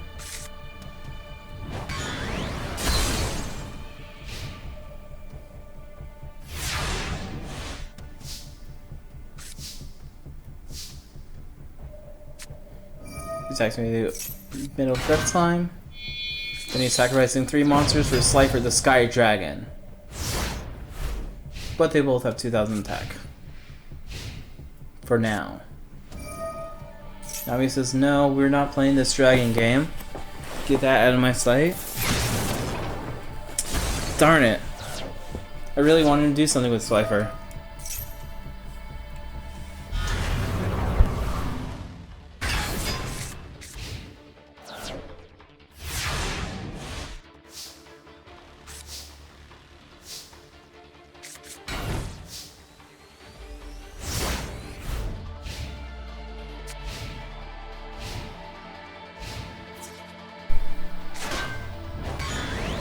Wormdrake gets destroyed. And he summons Gemini Elf. Yugi knows he has another slime on face down, so he's not even gonna risk it.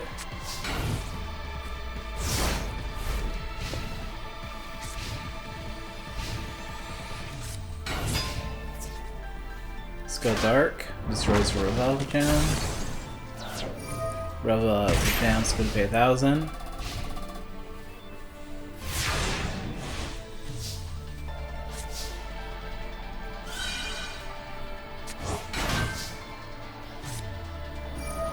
Strings is using Reikeki and River's New Provisions to make himself gain 1000 life points from it.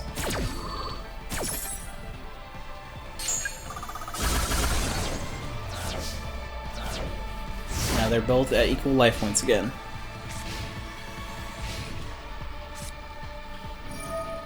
Now he says, I like that play, I'm going to copy that, only with Dark Hole this time.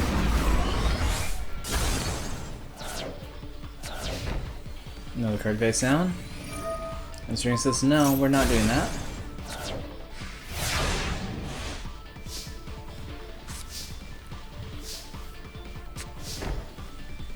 Strings can't summon a monster, so he ends his turn. Yugi summons Gemini Elf and is too afraid to attack.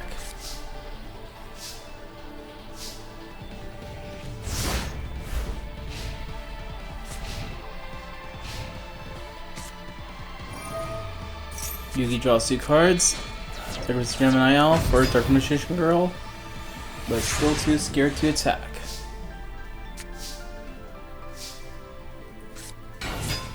String summons Reactor Slime again. Puts 2 monsters there, and ends his turn.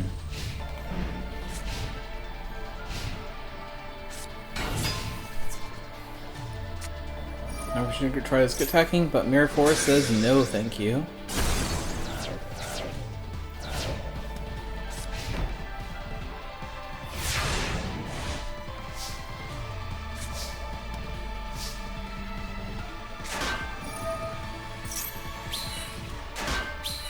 Oh, you can do that once per turn? I did not know that. I thought that was a summoning effect. That's pretty cool. Let's go space that face down. Magic cylinders, that's a good idea.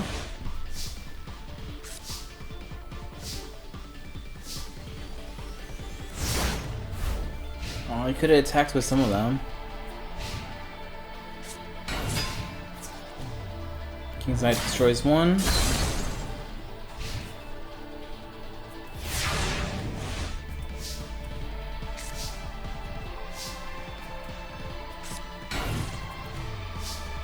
James puts another card face down.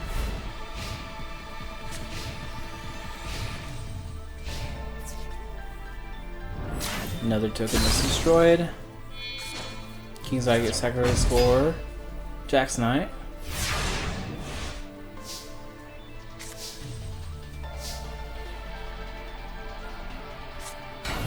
Brings us more defenses.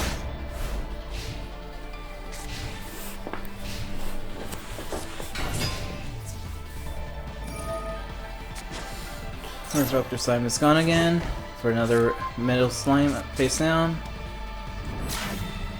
Tokens destroyed. Tokens destroyed.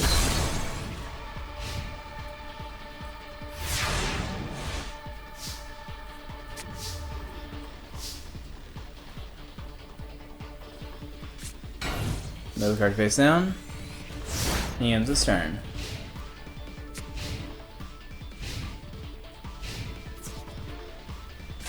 Queen's Knight attacks and loses 500 life points. Jackson destroys the Worm Drake.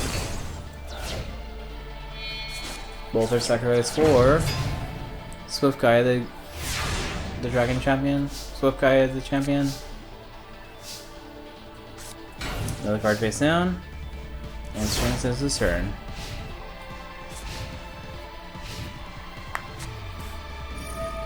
Yugi uses Monster Reborn on the Dark Magician.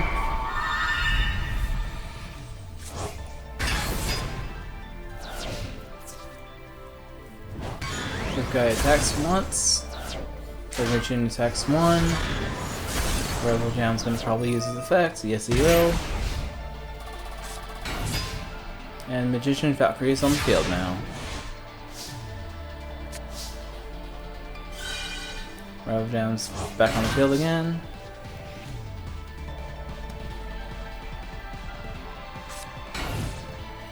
And Dreams to play another card face down.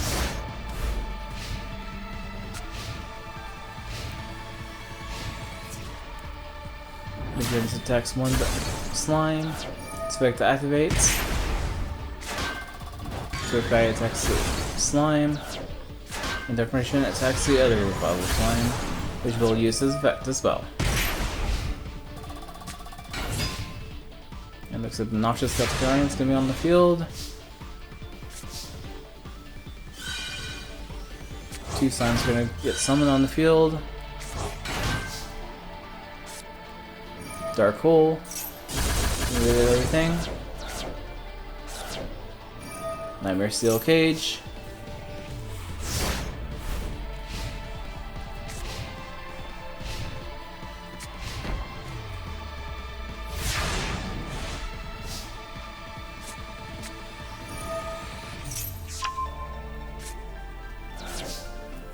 Yugi says let's banish that card with Light Force Lord.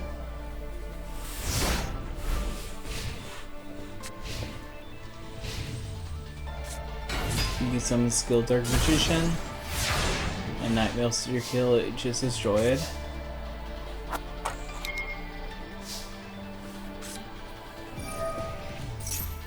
Okay, so it's another card safe return.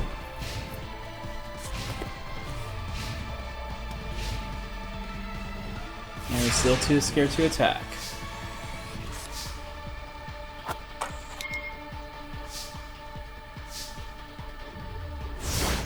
We're gonna end his turn.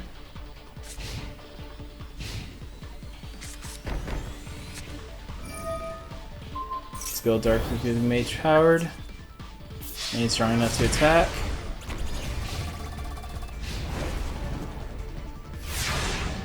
Strange did not want to activate this monster. If a source that brings that card back to his hand, which he's going to activate right now.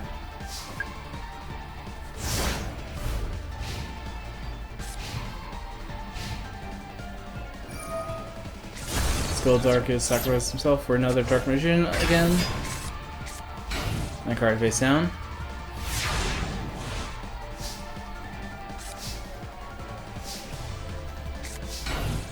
As I Strings is setting another monster.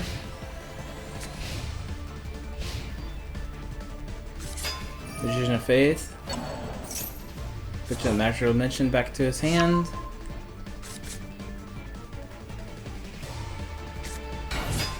Another Magician's Valkyrie. End turn, Nightmare is destroyed.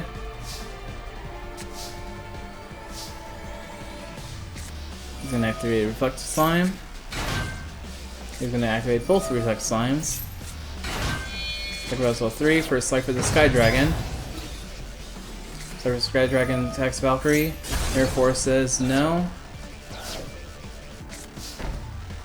And Strings puts another card face down. I give him props for trying. Strings did his best. He did summon it twice. You should give them props. Strings, I appreciate you.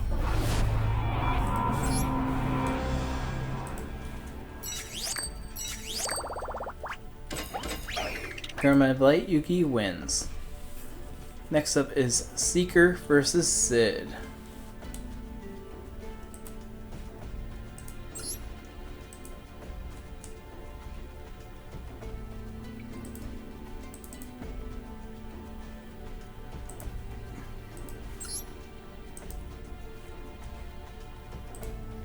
What Sid? Duelist Kingdom Sid.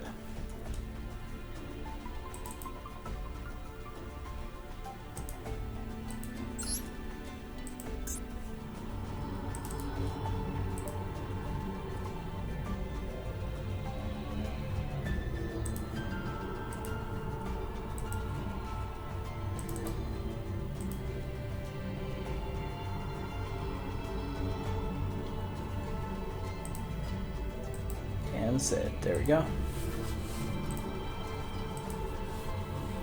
For both Sid and Zygor, I kind of gave them a very similar deck to each other. Kind of just generic deck based on, I think, card attack from Resheath of Destruction. And then their Battle City ones are even a little bit stronger. Sid used Kazi and summons the Guardian of the Throne Room. Seeker plays Wild of Greed. Upstart Goblin. Crystal Charity. Now, card face down, and Swords of Revealing Light.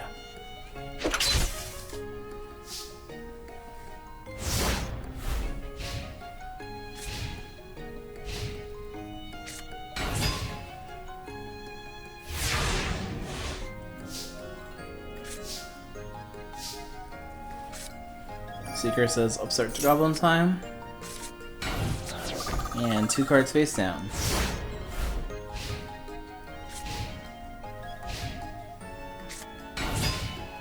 Said summoning the Firegrass.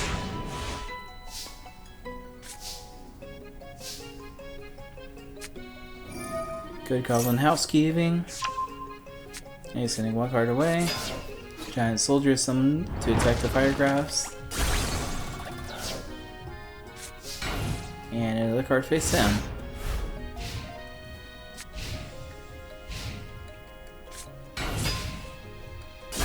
This clown is on the field. And Swords is finally destroyed.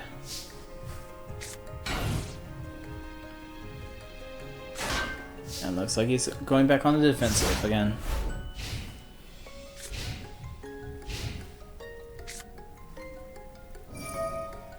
So it says those Raigeki, all that.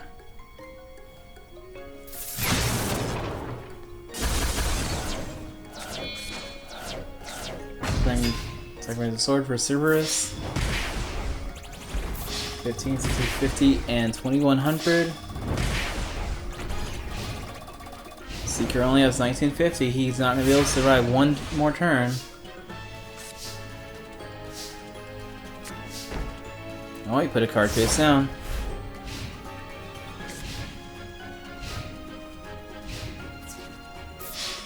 Cerberus tries attacking, but Mirror Force says no thank you.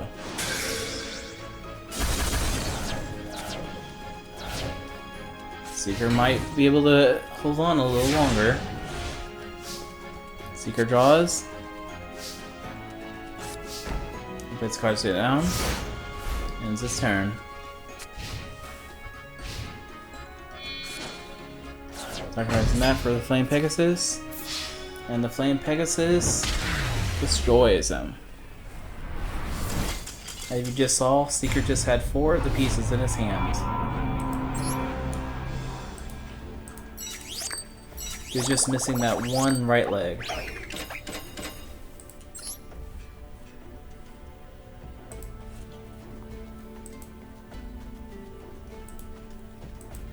Next up, Mr. Otogi versus Masumi. Most people might not know Mr. Motogi unless you watch the Dark Side of Dimension. There's like a clown guy, and that clown guy is actually from the manga.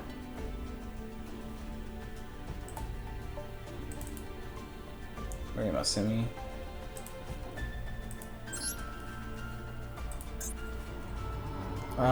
During the Duke Devlin's little mini thing,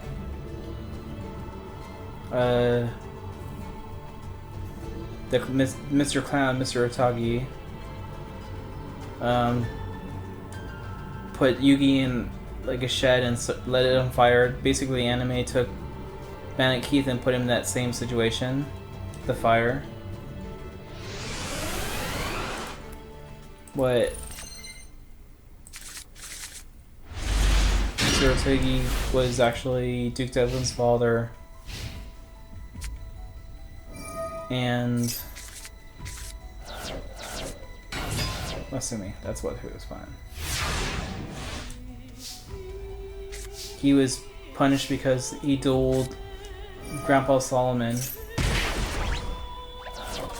and the loser got really old, which Mr. Otogi's Sid's in other series.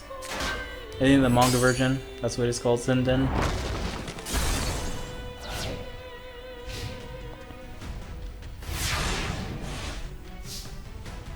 Masumi, I believe, is the Archlord Zera, or Zerato, whatever he's called. Sinden, I gave him a clown deck. Not the best clowns, but okay clowns.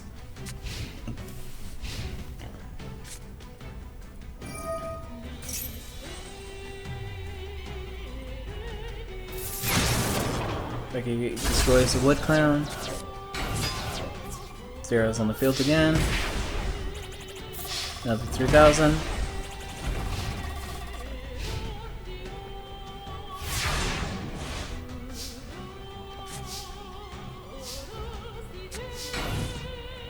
Focus down.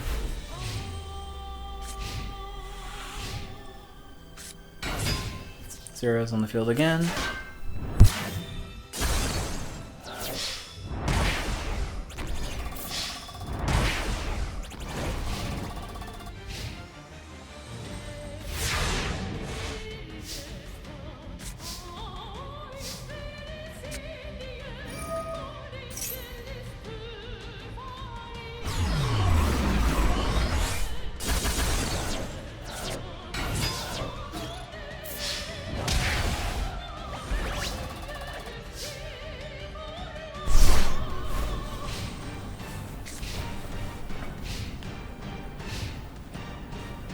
Alright, I'm back, everyone.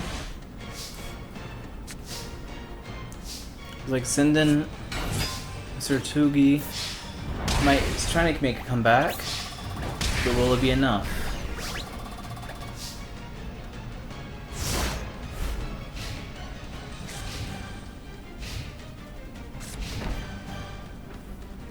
Azumi has a card face down.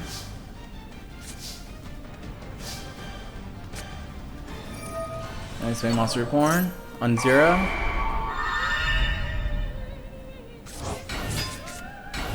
Summon the Rikukushin Clown, putting himself in defense position.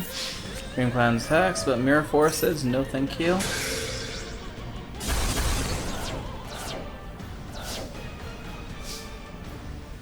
It's playing defenses again.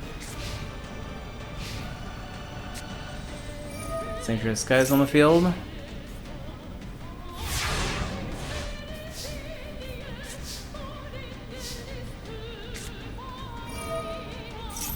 Causes on the field.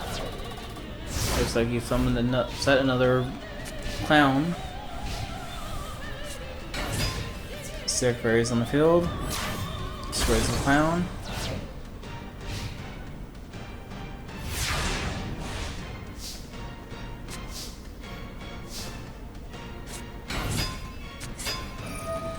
Beautification Clown puts the Sick Fairy in the position.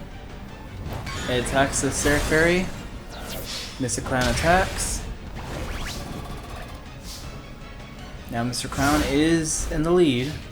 Just on 800. If he draws a Nukazi, he could actually win this one. Shining Angels on the field. Destroys Ryokushin Clown.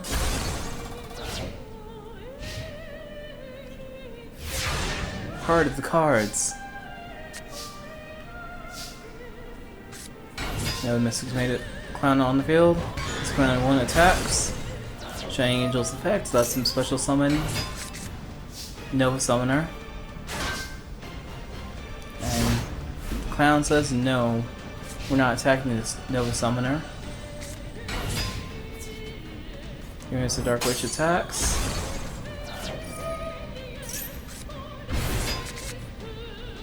Oh, that's why he didn't want to attack. He knew he could summon Air Knight. And that's exact damage. Masumi wins.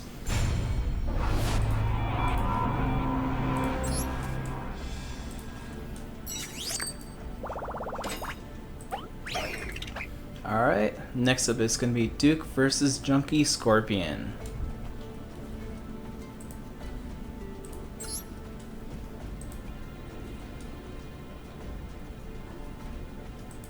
Which Duke is it?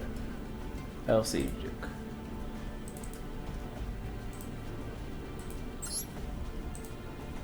And Junkie Scorpion is...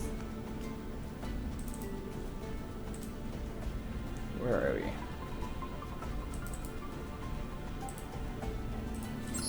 They are.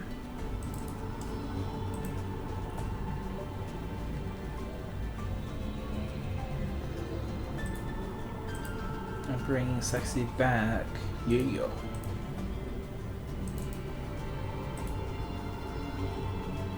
And Junkie.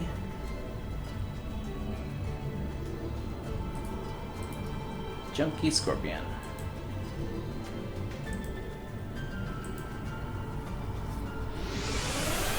Who's gonna win? Radius and Luck versus Scorpions.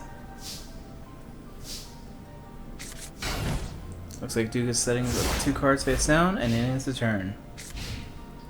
Junkie Scorpion's turn. Is destroying the face down. And summons the Bite Shoes. But Bite Shoes are not strong enough to fight that thing. That's only 1 shoe. They have 2 shoes in.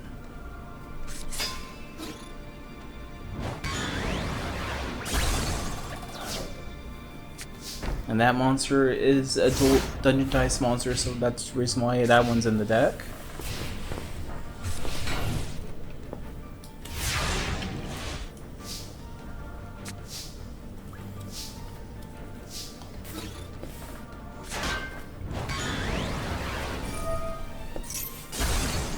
Use Exil Scorpion, and he's setting another card.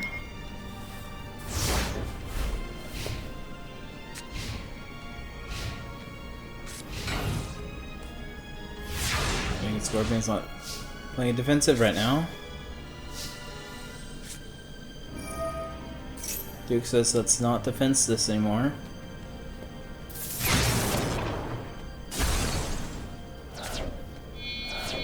Sacrifice 2 monsters for Otago the Ruthless.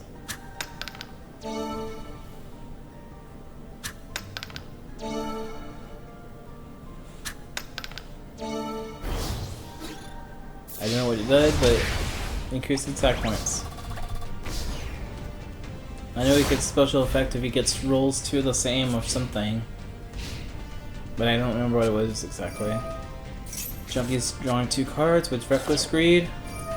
He pulls up a Raigeki, perfect timing for that. Monster Reborn. Looks like he wants to play with the Ruthless. Ruthless effects.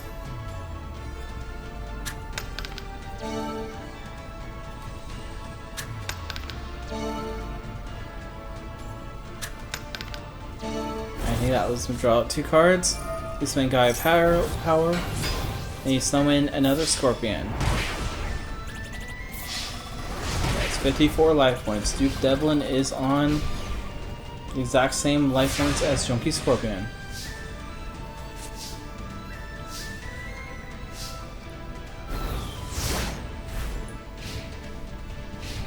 Junky can't draw because of the effect. We again and finish this off. Junky Scorpion wins.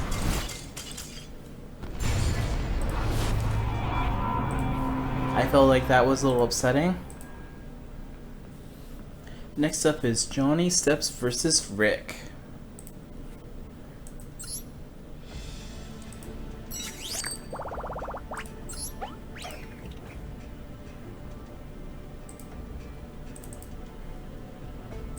Johnny Steps.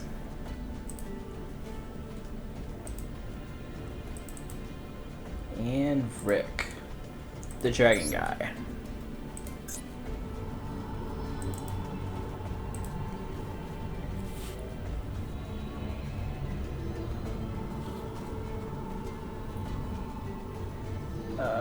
There's Johnny.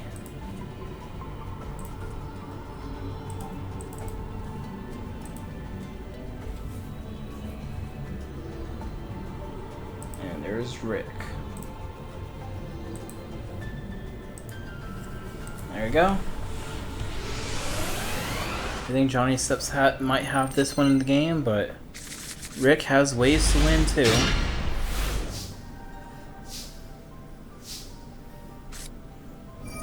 Johnny Steps is using Fusion Sage to get a polymerization to his hand. Looks like he's doing it twice. Thinning out his deck is pretty good. Push it back force and a card face down. Ending his turn.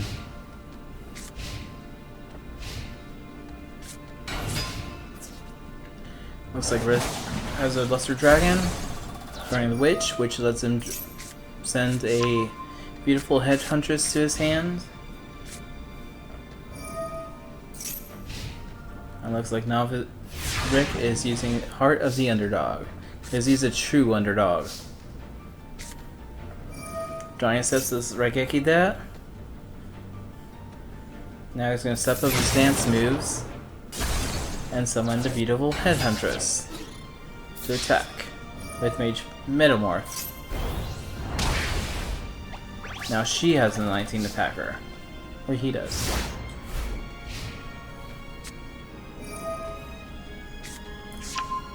Her under lets him draw another card. Looks like he's summoning Spirit Ryu. Spirit Ryu's effect.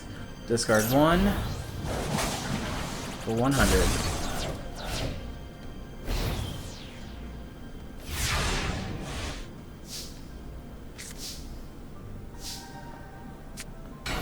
So Red Water Olympics attacks. Spirit Ryu is destroyed. Another card face down.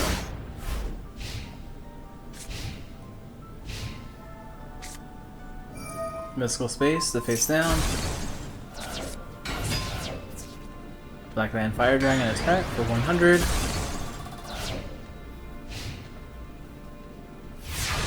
Johnny Steps turn. So Johnny Steps is going to defensive right now. Rick draws. Summons the Winged Dragon of the Fortress. Destroys that, and Black Land attacks for 1500.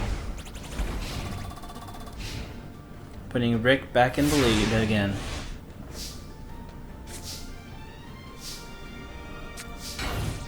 Johnny Steps is playing defensively right now.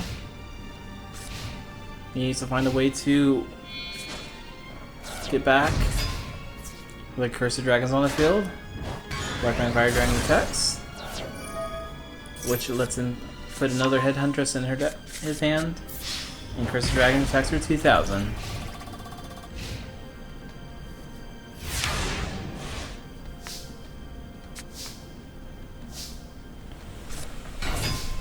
The beautiful Headhuntress is going to destroy the Black Land Fire Dragon.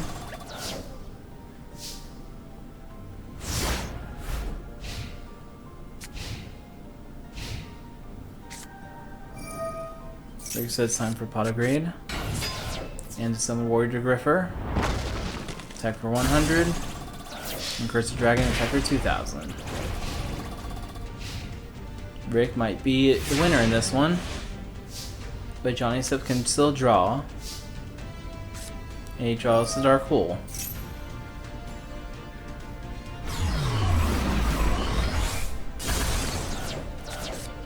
And then we summon the Lady of Faith to attack.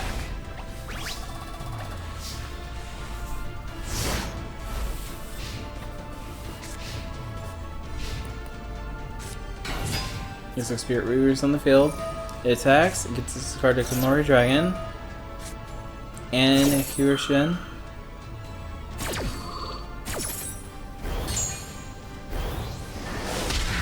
Finishing this off.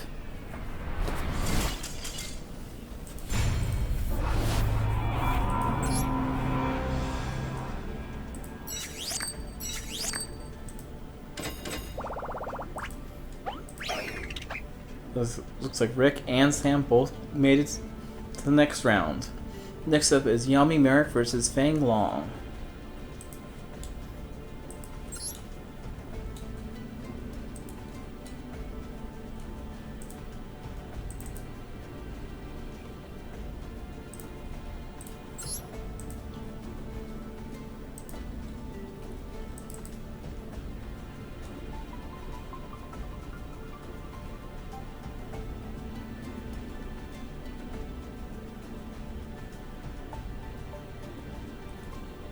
There's Fang Long.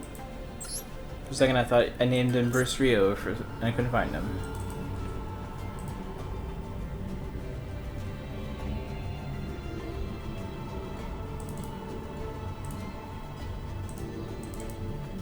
And Merrick's on the field and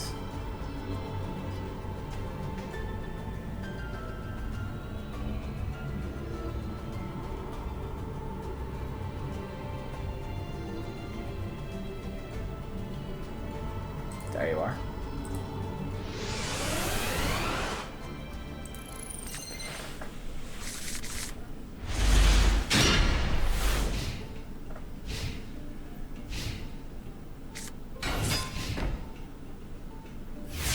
Why I have tested most decks with the decks from their arc. Battling characters out of their arc is different. I'm not sure who could win?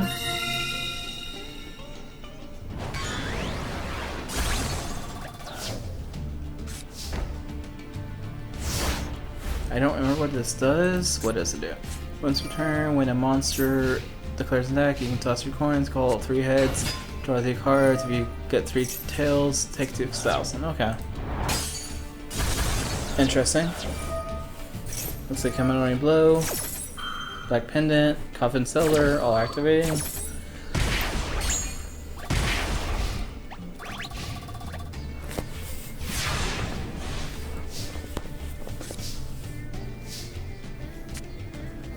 Yumi Barrett creating Pot of Greed.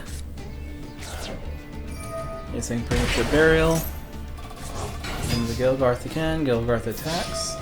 Lucky Punch activates. He got 2 heads again, so he doesn't draw. And then 3 cards face down.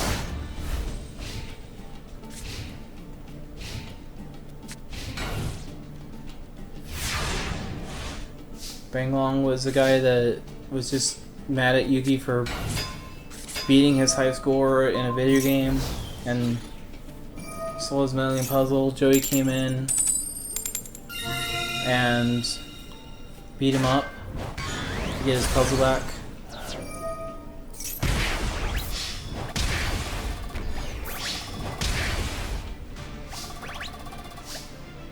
I feel like Yummy Merrick might have this one in the game.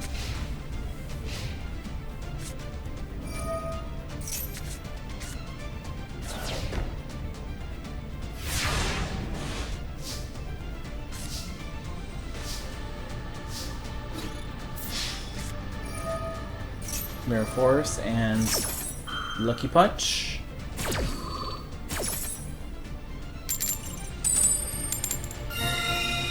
Nope, not lucky enough, but Mirror Force is keeping protected. Another card face down.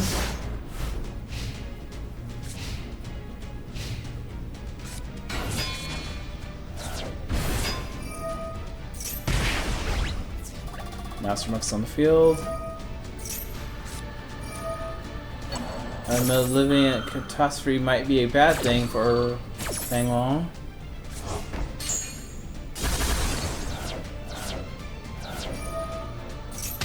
Yep, yes it was.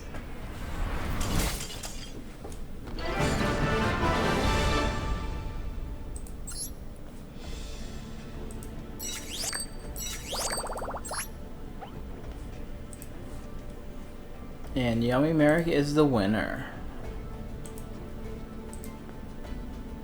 Looks like it's now Mai versus Joey.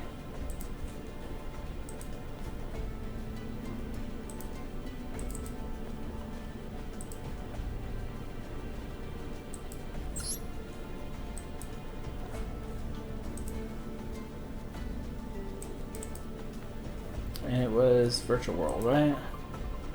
Yeah. Or Waking the Dragons.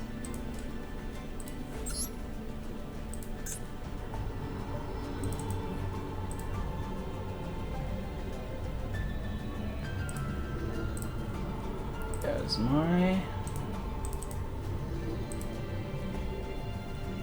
And Joey.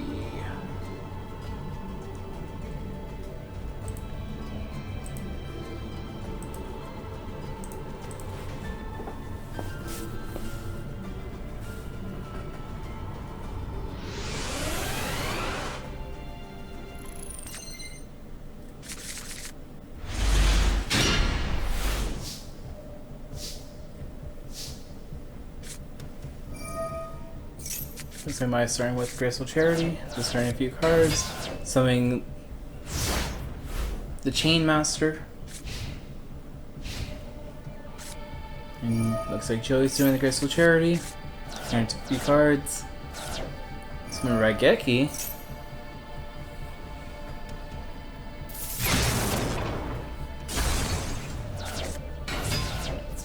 summon Blue Flame Swordsman to attack for 1800.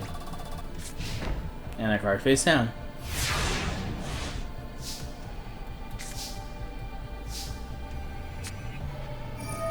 Dark Hole's activated, getting rid of the Blue Flame Swordsman.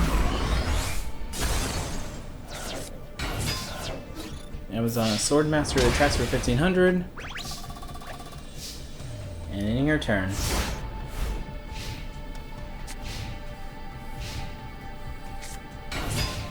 Joey says time for the baby dragon and ends his turn.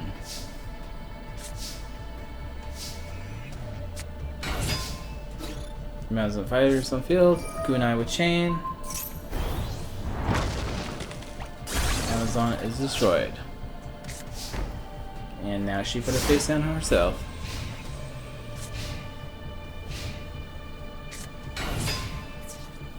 Kill forward attacks. Or baby dragon attacks.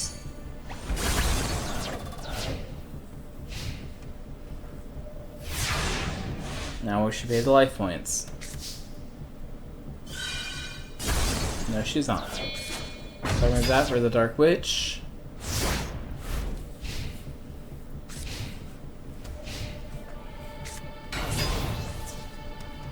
And Landstar is attacking. 900 damage to her, putting him back into the lead.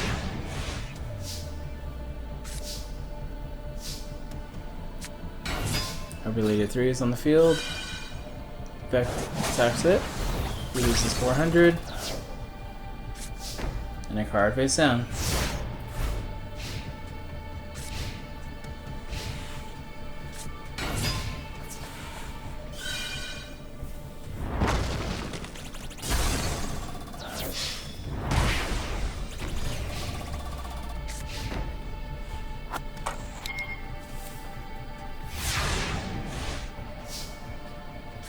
My turn. My place another card face down, ends her turn.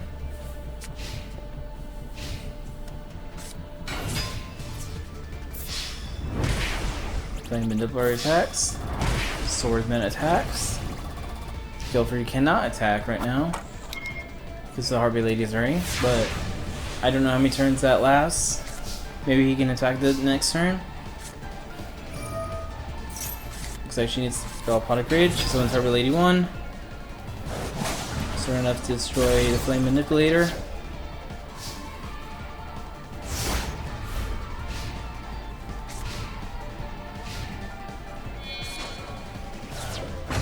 VMAX Cybers on the field. Gover tries attacking. And Joey is the winner in this one.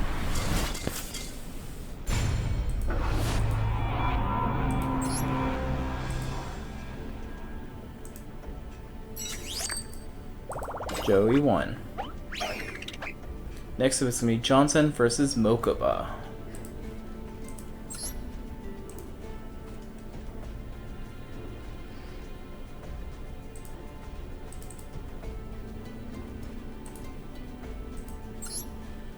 And which Mokuba am I doing?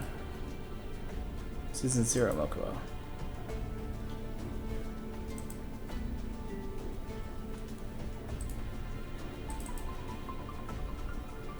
I don't know if I have another Mokuba, but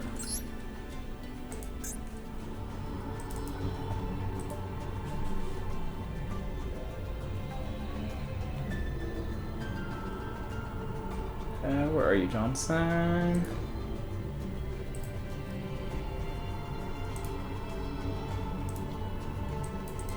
The judge that entered the court.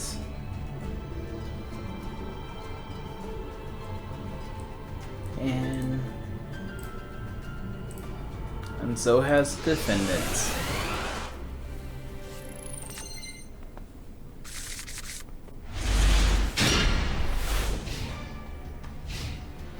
Looks like Mokuba starting with his authorization, summoning the Blackland Fire Dragon. Ending his turn. Johnson says time for reinforcement of the army. And summons Misjudge. Misjudge attacks for 300. And he's playing another card face down. Now it's time for Mokuba to show some evidence that he's gonna win. Starting with the Dark Hole. Misjudge just says, let's see about that.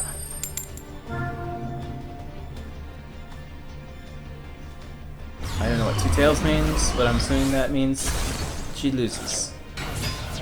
And the Snake Hair attacks. But Mirror Force says no.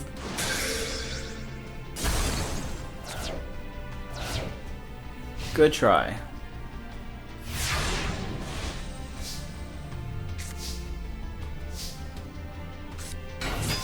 Johnson summons the Ice Judge. Judge of Ice Barrier, that's what it's called.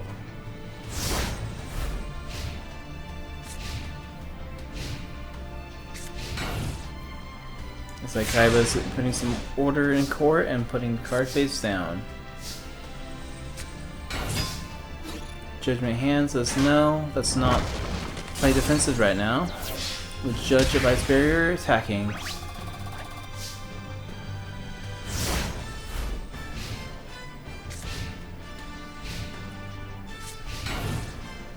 Mokuba says let's play defensive still. He still has a way to win. The second hand adjusted attacks. Hani says no more judge.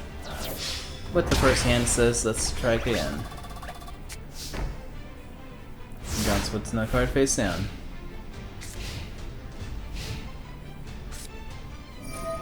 Mokuba's going to draw 2 cards.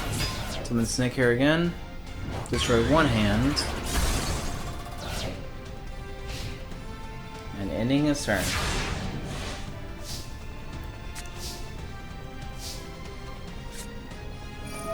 Warrior returning alive. So he can get his hand back. Summons Yugioh Ice Barrier to attack. There's a hand attack. And ends his turn.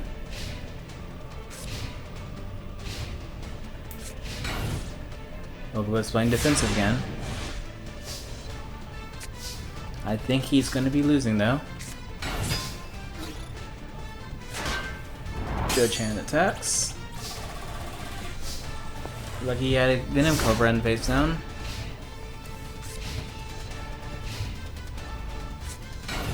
Another card face down.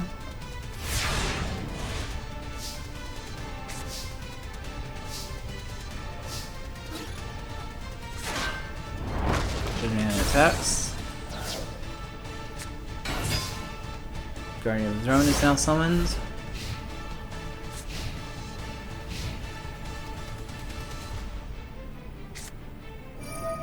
Mokuba's Polymerization 2 cards.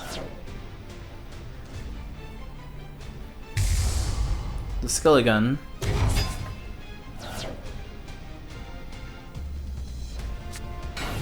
Card face down. And it's too afraid to attack. Johnson on the other hand says Graceful Cherry time.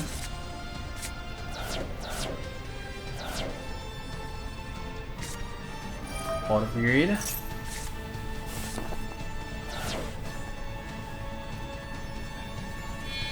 Services for Judgman himself.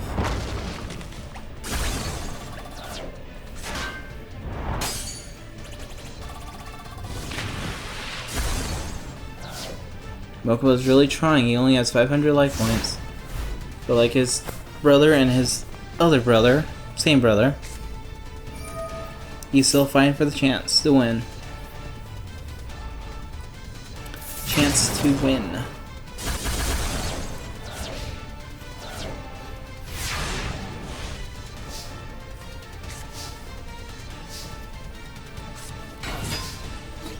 Johnson summons Green Devil to attack for 350. Now Mokuba has to destroy that card or she's going to attack life once again. And looks like Mokuba failed that objective. So, Queen's Double, finish this.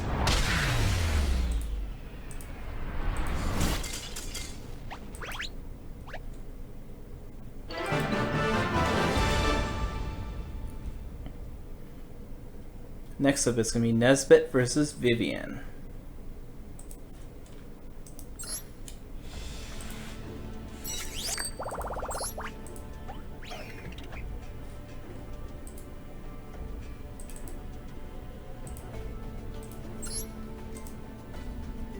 And Vivian, where are we, Vivian?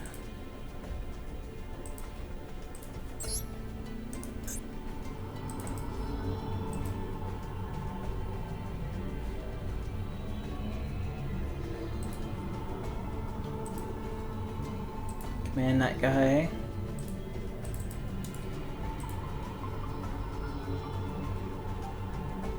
Vivian should be towards the bottom. There we are.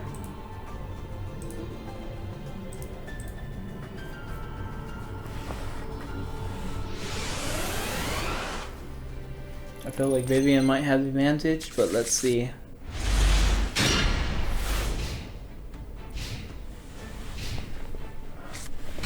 Vivian starts the duel with her Dark Blade.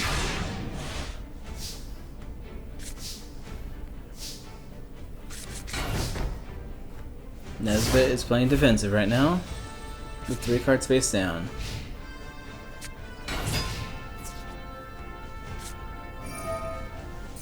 She summons the monk to attack, they both get destroyed with Mirror Force. And she ends her turn. Or he ends his turn. Her turn. Oh, she ended her turn. Never mind. He summons himself and summons Gradius with it long. That is 2,800 life points down her life points. That sounded really dumb. Oh well. Yugioh Panda is strong enough to destroy the Robotic Knight, I mean.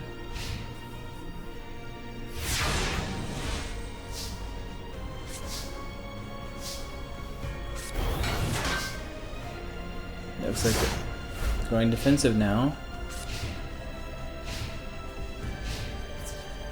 Yugioh Panda is destroying the Gradius. And the mouse fighter is on the field. So there's some give tech for the Machine King.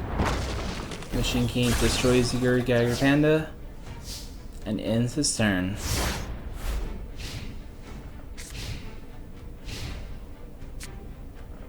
Vivian's playing Raigeki, trying to get rid of the Machine King.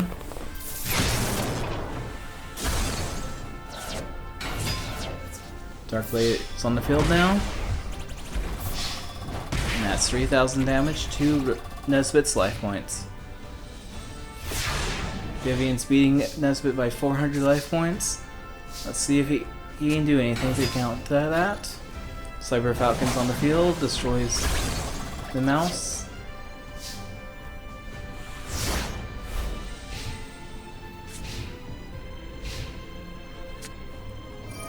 Vivian says time for pot of greed. And summons the mouse right back on the field. Blade attacks for 400, and Mouse Fighter attacks for 12.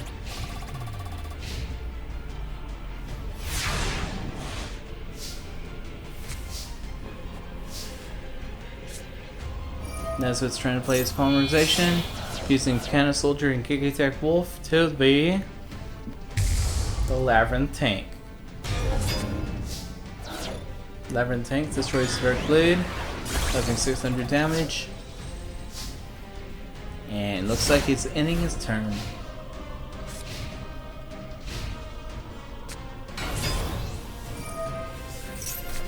Yugioh Panda and Kamori Blow. Mouse Fighter attacks, losing 1200 but destroys the monster. And Yugioh Panda attacks for 800. Nesbit's only at 1400. And Nesbit draws. Summons Oni Tank T-34 to attack, making Vivian lose 100 life points and ending his turn again. Nesbit's losing by 700 life points, but the duel's getting close. Looks like Vivian's using his another blow. Mouse Fighter attacks, then both are destroyed. And she ends her turn with an open field.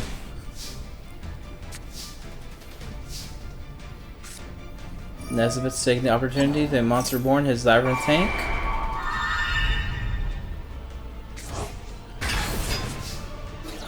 And that is enough damage for a game. Nesbit won.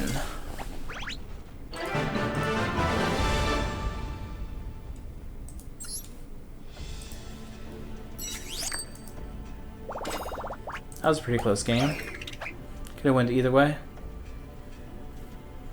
Next up is Duelist Kingdom Mokuba versus Joey. Hey, there is another Mokuba.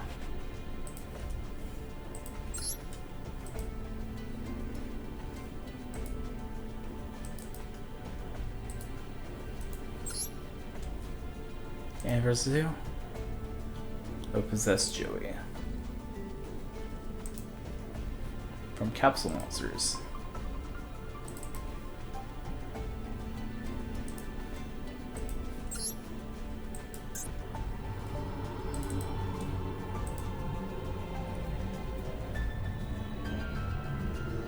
And Mokuba.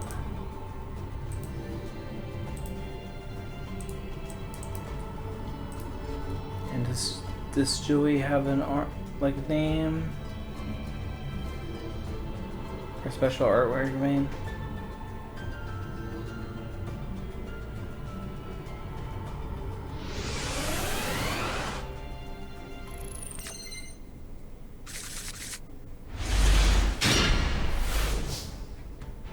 I don't think so, so I'm just gonna give him this thing.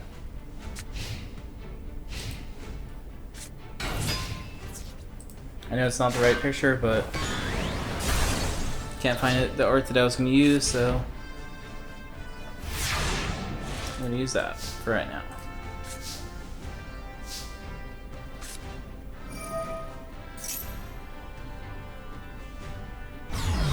I found it. There we go.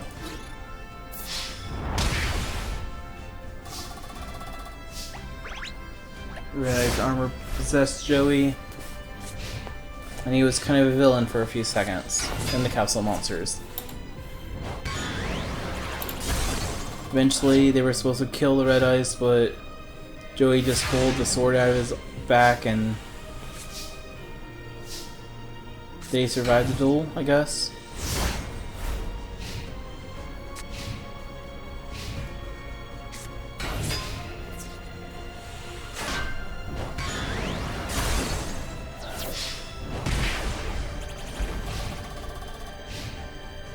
Yeah, I don't think this Moklo has the good shot to winning.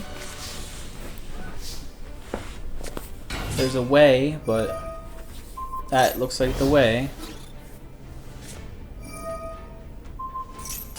But it's a very limited way.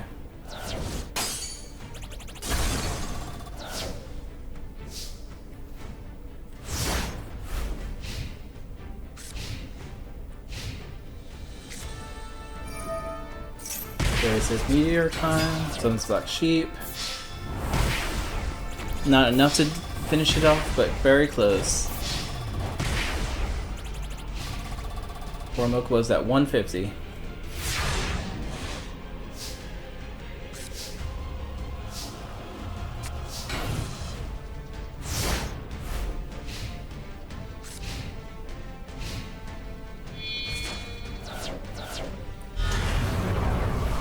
Red Eyes. Basic sheep attacks.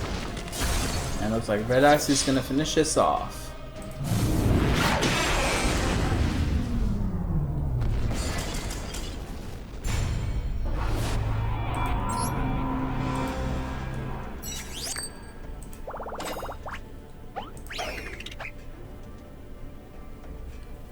Next up is Mako versus Shakino.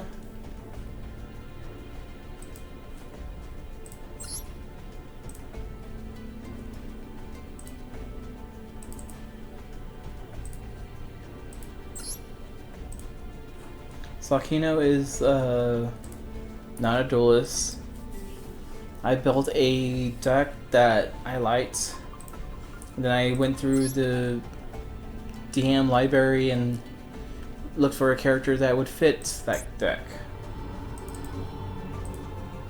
She was the best I could find.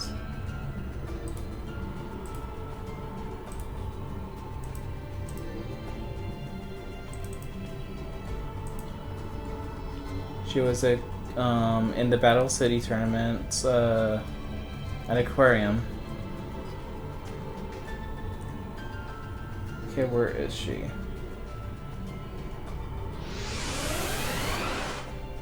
There you are.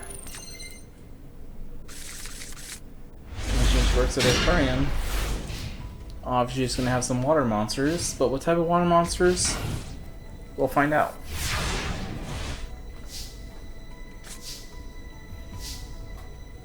Oh, so I'm gonna put over her as like her and the nurse puppet in this side of the realm. Mako's has a fluffer on the field.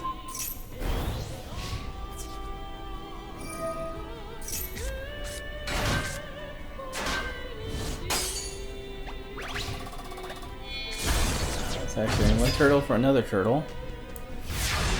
Yes, she has turtles.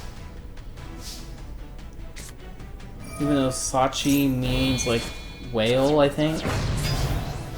So technically doesn't really fit her turtles, but living in an aquarium, I'm sure there's turtles there, so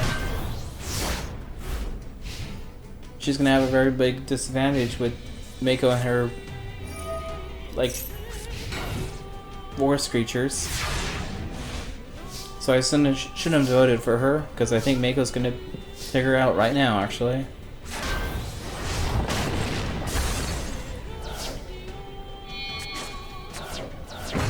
Phase 2 for the red ancient crimson 8.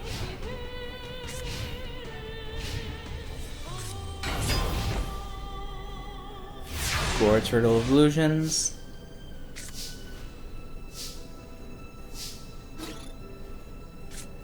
And a mirror force.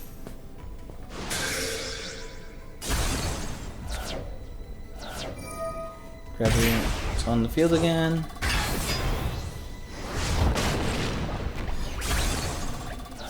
Yeah, I shouldn't have voted for Sakino.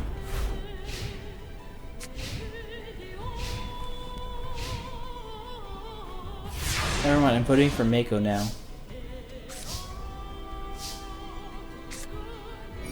Doll Nurse is already one I already picked, but I'm now picking Mako as my other person on this side of the tournament.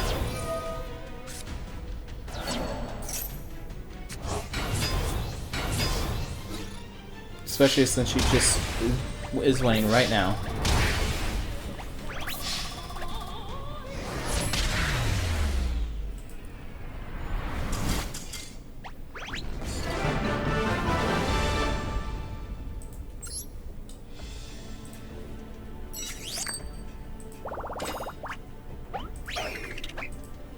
Alright, next up is Pete versus Richard.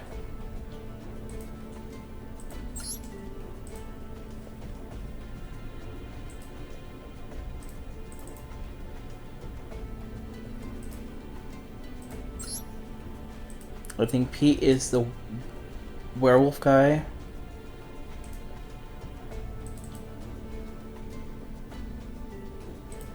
Richard Goat is virus guy.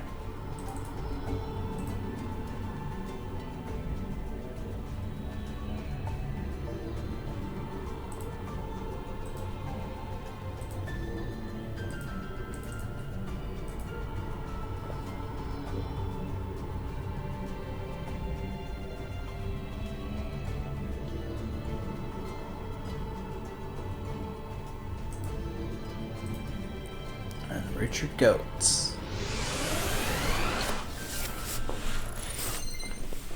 I feel like this still could go either way, depending on what cards they could grab.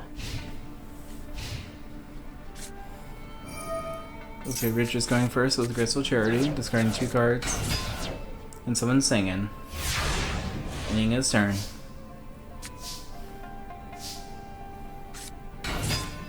Pete summoning Changeable Werewolf. Monster Reborning the zombie. Return zombie. Werewolf special summons.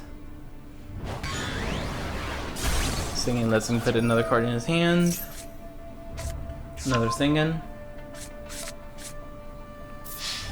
Turn zombie attacks. And Gene Warp Werewolf attacks.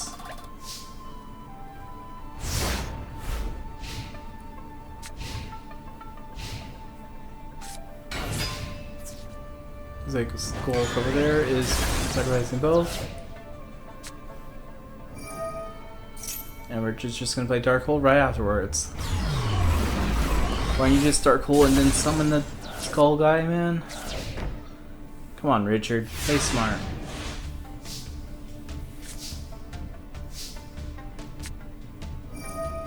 Looks like he's trying to sacrifice something for the Lycan rope.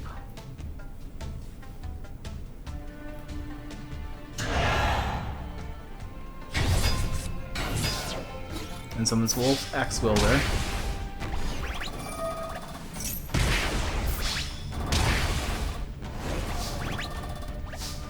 Richard got to play something if he wants to win.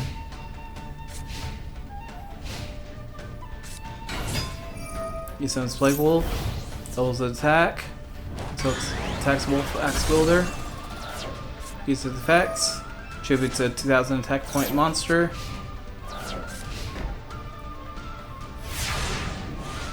But Pete didn't have any weak monsters in his hand, so Dark Eradicator did not work.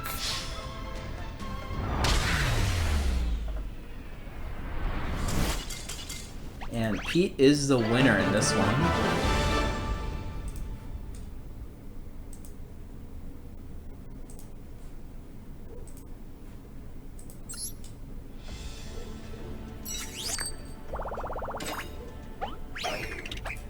Next up is Ethan versus Arcana.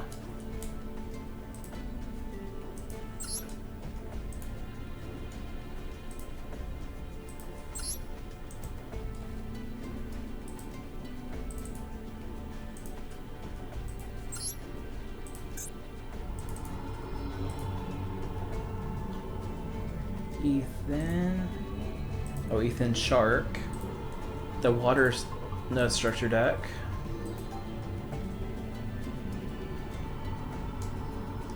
And Arcana.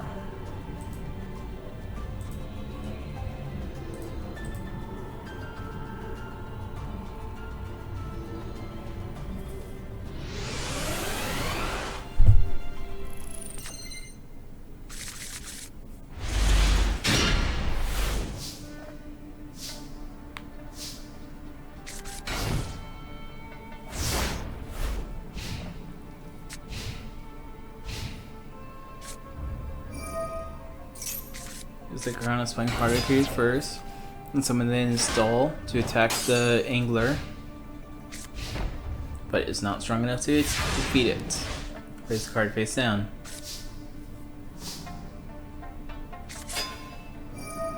E says creature swap time, and summons Warrior. Mass Duel attacks. Warrior attacks. And premature burial. The Angler right back on the field.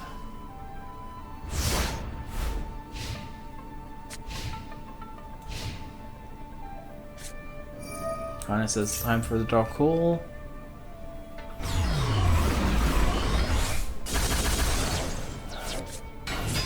And someone's Mystic Tomato to attack.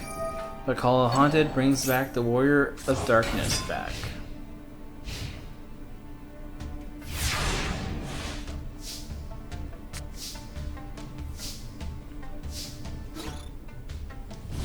Attacks. Mystic Tomato is destroyed, but it lets him special summon another Mystic Tomato. And he can playing card face down.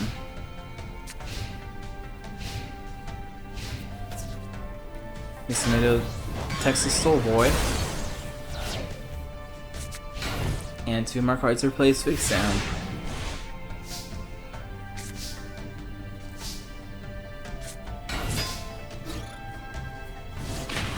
Attacks for the 1800. This tomato special summons another Mystic Tomato. And Space Mumbo says let's attack that too. This tomato is out, so let's summon the Juggler, whatever it's called. Legion the Fiend Jester. Sacrificing both for the Dark Magician. That thing allows him to get another Dark Magician into his hand. He can attack the Warrior of Darkness. And you can set a card still.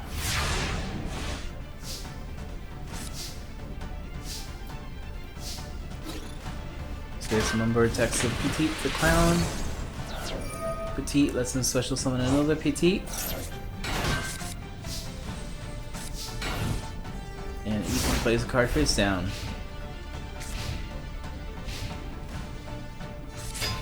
Petite's going into attack mode. The Magician destroys the Space Mumbo. Petite attacks the Mother Grizzly, losing 500 damage. And another card face down.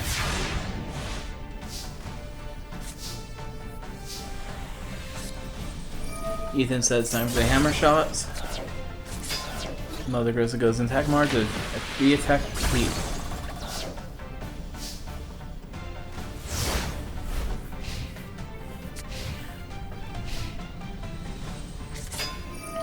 Old Vindictive Magician destroys the Mother Grizzly. The Jester gets back on the field and lets him normal summon the Dark Magician. That card lets him bring the Dark Magician back to his hand. And Dark Magician attacks for 25.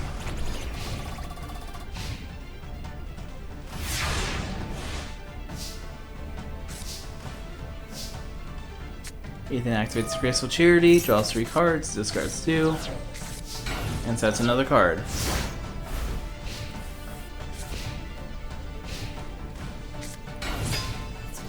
That Jester attacks. And Dark Magician attacks for 25. Looks like Arcana is going to be winning this one. Ethan summons Amphibious, attacks the Jester, and puts a card face down. I'm glad Arcana was able to pull this around. I don't know what that card does, but allows him to win.